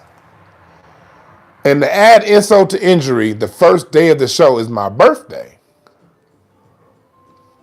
Mind you, just a couple years before, on my birthday, we at the Staples Center watching the Lakers win the championship, live and in person. I'm sitting on the 15th row next to Lou Gossett Jr. But yeah, that's how I found out my show got stolen from me and then the podcast show that we did, that motherfucker just went to ESPN. He ended up getting hired by, I think, Fox Sports Radio or ESPN Radio, one of those two. And everything that we learned that we were supposed to be working as a partnership, as a team towards, this motherfucker's on Fox Sports. And then changes his number, and I can't get in contact with this motherfucker.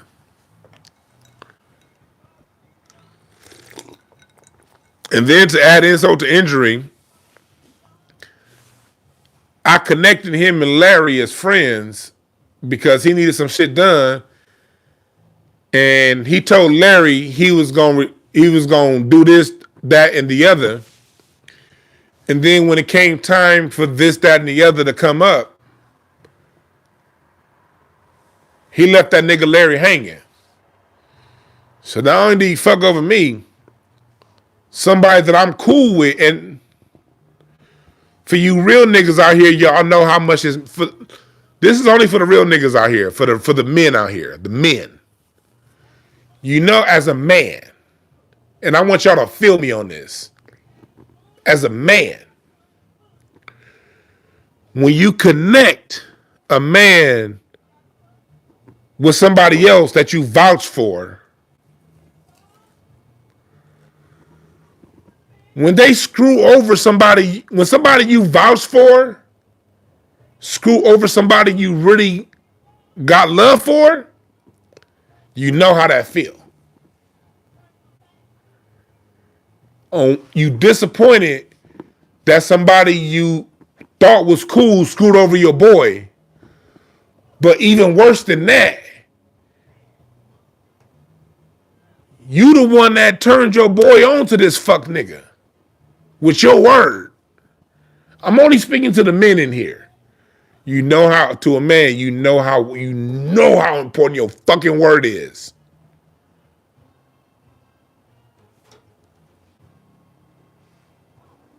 Now, my word is dusty and dirty.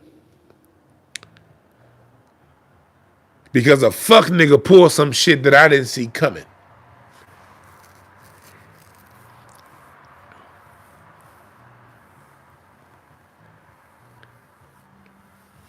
So that move put me into a personal tailspin. That's why I'm so down with my wife. I was going down. And the next year, my wife still married my ass. Me and my wife ended up getting married in 2014. But 2013 is when we moved in with each other. My wife had moved in with me. This shit right here. Y'all there? My wife, but even this shit fucked me up, and it made me not really know which way was up. And my wife still married me. That's why I don't allow any black woman slander in my chat room. Or on Twitter. No, there's real ones out there. My wife is from LA, nigga. My wife done seen the best of the best. I was with my wife's dad today. We was kicking. I love Mr. Carmichael. I'm gonna tell you some of these stories later on. But yeah, we was talking about the recording industry and Michael Jackson. We was talking about Sam Cooke and his stories about recording with Sam Cooke, music secrets. Anyway, that's another story. Anyway, back to the story. My wife still married me, and I was in a tailspin personally. Not knowing who the fuck I thought I know who I was back in 2013. I thought I did. But I didn't. But that move put me into a personal tailspin to find out who the fuck I really am. So we get to this past Saturday. Y'all who follow me regularly, y'all know I was talking to y'all last year about doing the show last summer. I wanted to do the live show last June. But my grandfather died last June. My grandfather died, and it kind of threw me off. Then I was going to do it like in September, but in September, I wasn't feeling confident. I wanted to do it in September, but I wasn't, and so since I wasn't feeling confident, I didn't push forward with it. Then it was like, okay, in October, I thought about doing it again, but I was like, man, shit. The earliest I can put it off now will be December.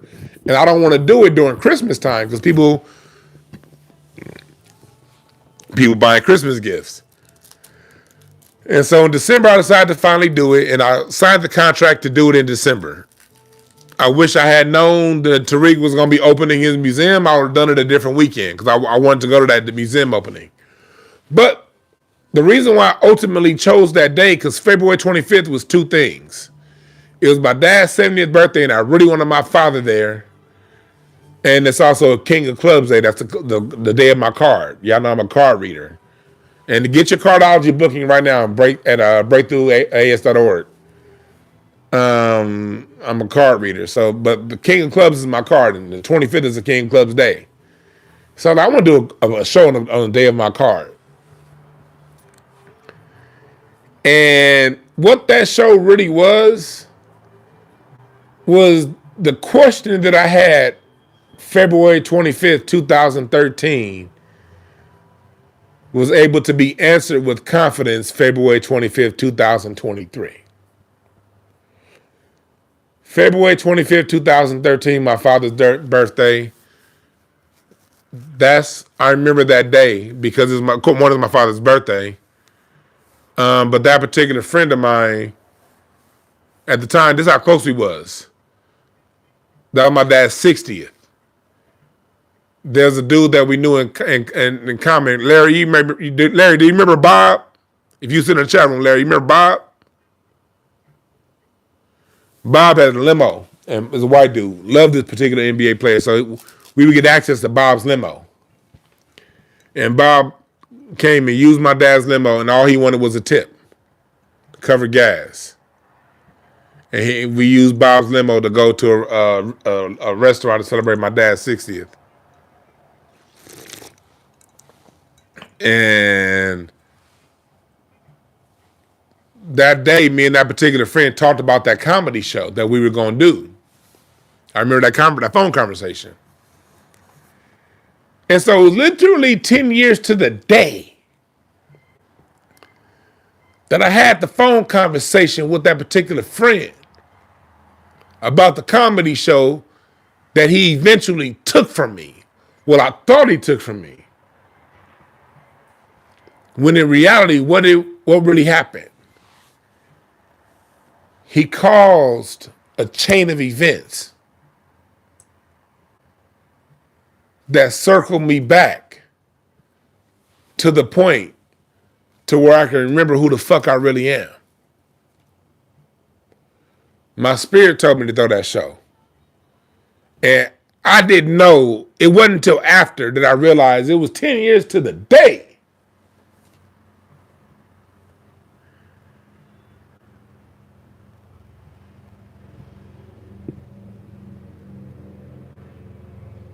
So,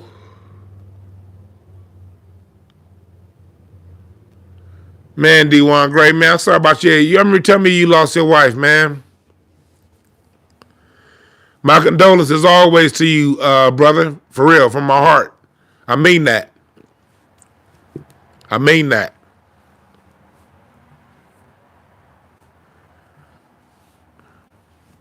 I mean that. But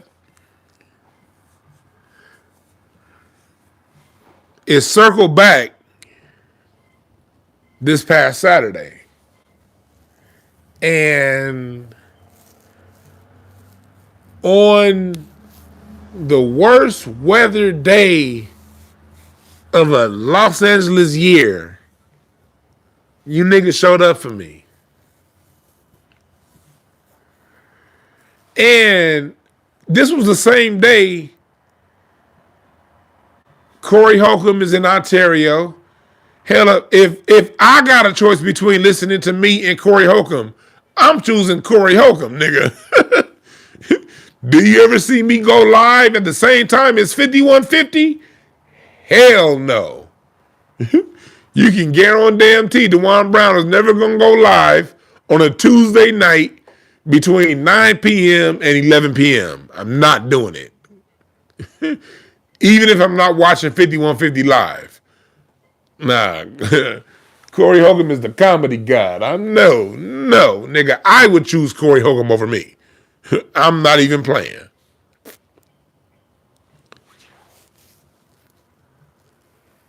Corey Holcomb is out here, and this was his first time out here like in over 2 years. Tariq is opening his museum, and I really wanted to be there for that. My heart wanted to be at Tariq's museum.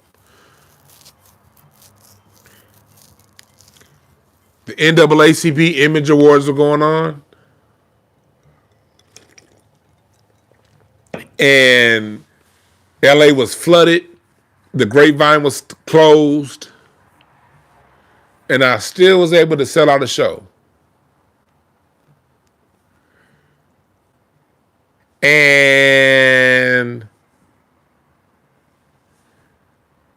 Craig performed. It was good to see Craig perform. But I didn't connect my show to Craig Facts. Y'all didn't see me run a commercial on Craig Facts. I didn't put Craig on a flyer. Not because of Craig.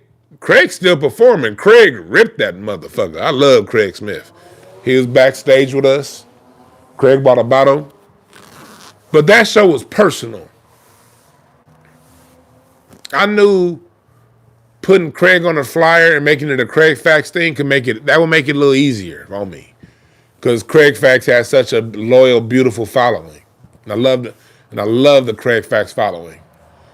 But this past Saturday show was personal for me.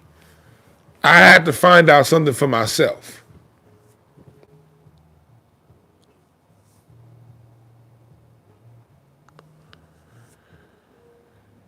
I had to find out for myself. I had to step out on faith. And y'all proved my faith to be on point. So I thank y'all for real. Y'all helped prove my faith to be on point. And that means the world to me. Because it was literally 10 years to the day. The person at the time was the closest person I was with on earth. At the time, made a move that seemed like it took my vision and it took from me. When 10 years later, I realized all that event did was send me on down to the path to find out who the fuck I really am. And I'm thankful for that path. So for the 149 motherfuckers listening to me here in the dark as I listen to James Brown or the JBs,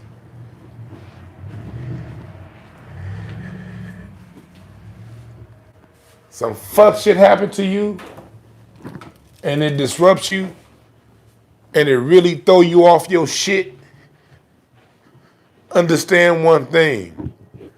That particular event happened for you to take notice to something. What that something is, I don't know. If you need a card reading, if you give me your birthday, I can tell you what that something is. That's easy in a card reading. If I read your cards and you told me your card and you give me your birthday, all I gotta do is go to your Saturn card, and your Saturn card is gonna tell me what that something is. And then I'm going to put that against your moon card. Your moon card is going to tell me the why that something exists. And that Mars is going to tell me the challenges that are in front of that existence. And the Pluto card is going to tell me the underlying subconscious things that can trip you up. And your reward card is going to show me what it looks like on the other end of you beating those challenges. So I can read that shit very easily, what that why is. But if you don't want a reading, that's fine too, because some people think readings is spooky, and I get it. I thought readings were spooky as fuck too 5 years ago. I'd have been, if you told me, well, not 10 years ago. If you, again, going back to 2013, at the time this traumatic event happened, if you asked me to do a reading back then, I would have told you to kiss my black ass. I ain't doing no fucking reading. Fuck kind of spooky ass shit is this? So if you're not up on that, I'm not even gonna criticize you because it's not my place. We all are where we are when we need to be at. But if you want a reading on what that why is, I definitely got you. And I can figure that shit out in 5 minutes. It's an hour reading. It don't take me. I'll spend the rest of the time explaining to you how to get that done. Because my readings not only tell you what it is, my readings also tell you how to get it. But if you don't want to go that route, that's fine too. If you don't want to go that route, just take time and get quiet. Hell, most of you niggas know what that what is. You just afraid to fucking deal with it. Let's just tell the whole goddamn truth. A lot of you niggas know exactly what that is you need to be fucking dealing with. But instead of dealing with it, you go around talking about, well, this person, what this person is doing, what that person is doing, what he said, what she said. You too busy doing that bullshit, so you don't have to face yourself. Or you doing some shit that I would do sometimes back in the day, fucking eat at midnight, that kind of bullshit. Eat at 2 a.m, stuffing down problems. Metaphysically, that's what you're doing. Or you sexing it away. You having sex with all these broads you know you shouldn't be fucking with. Fucking away your trauma. Or you working it away. You working these crazy hours, not avoiding your family, so you don't have to deal with yourself. Or everybody got their own thing. Tower of Power got a song called Social Lubrication. And in that song by Tower of Power, the hook says, everybody's got their own way to get high. And that's true. Some people avoid their problems by watching YouTube videos all day. Matter of fact, they watch metaphysical YouTube videos all day talking about what the Kundalini can do here and what this can do that there. But they never spend no fucking time doing it.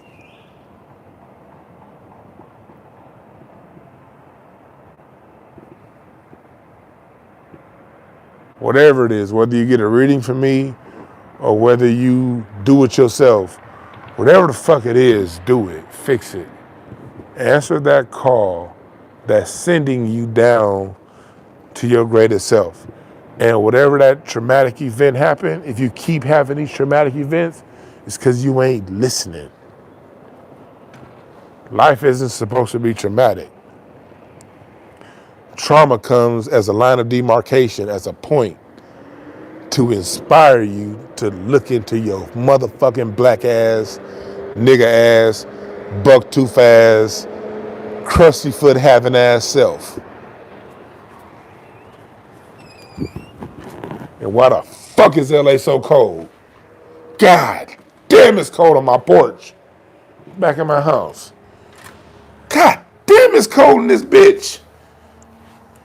Fuck. Shit.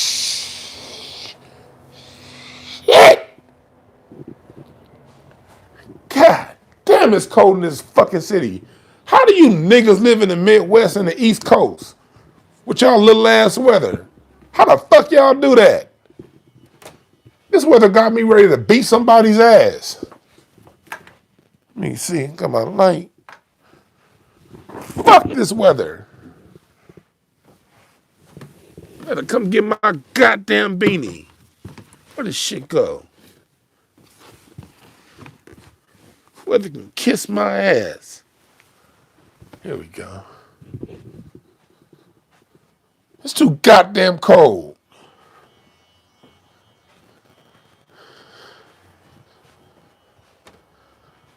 Fuck! Man, look, I'm an LA nigga, man. Y'all go around talking about, look, when they get in the 50s, man, I'm done. LA in the motherfucking 40s and 30s now, nigga.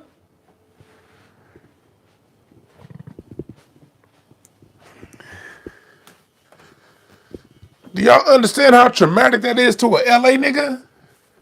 I don't have the clothes. Look, the only reason why I even have a beanie,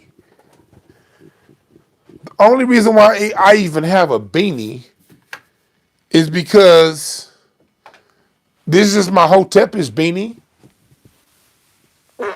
This was a proof, this was like a sample. I ordered like a sample beanie, a sample Hotepish beanie like a year ago, 2 years ago. And this sample was more Ohio funk. Heat wave. That's Ohio right there. By the way, and through the UK. Rod Timberton. I love start the story. But LA niggas ain't got cold weather gear. And the only reason why I got a beanie is because I got a sample from my Hotepish store. And the beanie I have on now, y'all don't have in the store. I didn't release that.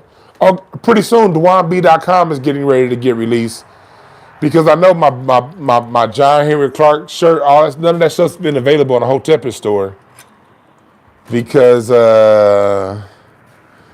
none of that's been available in the Hotepish store because this is some shit. So I'm actually getting DwannBrown and a whole new site because WordPress and the Hotepish store, that shit ain't been working right properly. The incense and ashtrays, I've been wanting my sample packs that ain't been working right. So all of my stuff is gonna be on DwannBrown really soon. All right, just letting y'all know. All that shit's gonna be on DwannBrown really soon. Anyway, back to what we talking about. Oh shit, my phone's saying 10% battery. Oh shit, I've been with you niggas for an hour and 42 minutes. Goddamn, I must be good. I can hold niggas' attention that long. Shit. In the dark? Oh,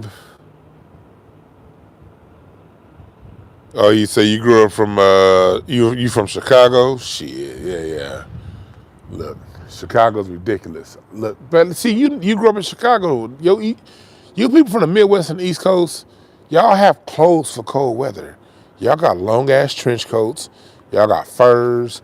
Y'all got an assortment of beanies and scarves and gloves and all that shit. Do you guys know what DwannBrown has? Hoodies. That's it. Hoodies. I got one leather jacket, but it ain't got none of them fur insides. And you know, leather ain't shit when it's cold without the fur insides. Dwan got hoodies. I don't own any thermals. Matter of fact, I should have got that 5150 thermal. Larry, damn it. When I went to go see Corey, damn it, he had a 5150 thermal. I should have got that. I should have got that 5150 thermal. I don't own a single pair of thermals. I don't own a single coat, like long coat. I don't own a scarf. I got like one or two Hotepish sample beanies. That's it. I don't own a pair of gloves.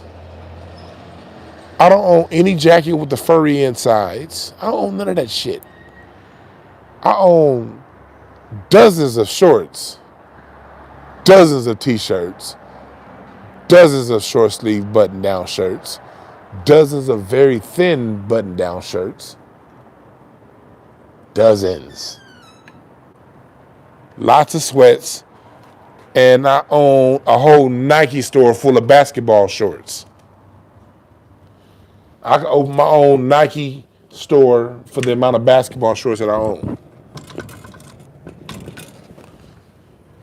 I don't own cold shit.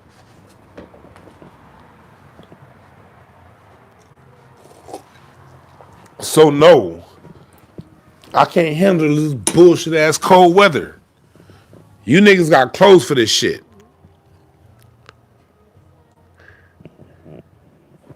Oh, this is one of my favorite songs ever right here. Patrice Rushen. Where there is love, you'll always find somebody. Because where there is you, you'll always find love. The key to this song by Patrice Rushen is to be love. If you are love, you'll find love. But if you're a wretched, degenerate motherfucker, you ain't gonna find shit. So go and download this song right now. I can't play it right now because I'm gonna get a copyright. But go ahead and download this song right now from Patrice Rushen. Where there is love. She's telling you the truth. But you gotta have love in your heart first if you want love from other people. And that's how I'm gonna get the fuck up out of here, all right? I appreciate y'all for real, for real. Thank y'all for listening. And don't let these bullshit ass politicians run your life. Fuck them. These are our employees. Talk shit about them. If they gonna work for these corporations and work for these trillionaires and not fuck with us, then they ain't nobody worth respecting. Period. Don't respect them. Fuck them. Fuck them. Have fun with them. Talk shit about them. They rats. Talk about them for the rats that they are. These motherfuckers ain't nobody to worship and acknowledge. Fuck them. But if they do right by us, give them credit, of course. But if they ain't gonna do right by us, fuck them. The scum. All right? And follow the path to yourself and who you are. All right? And remember this, there are no perfect messengers, only perfect messages for those willing to pick up the game. I'm out.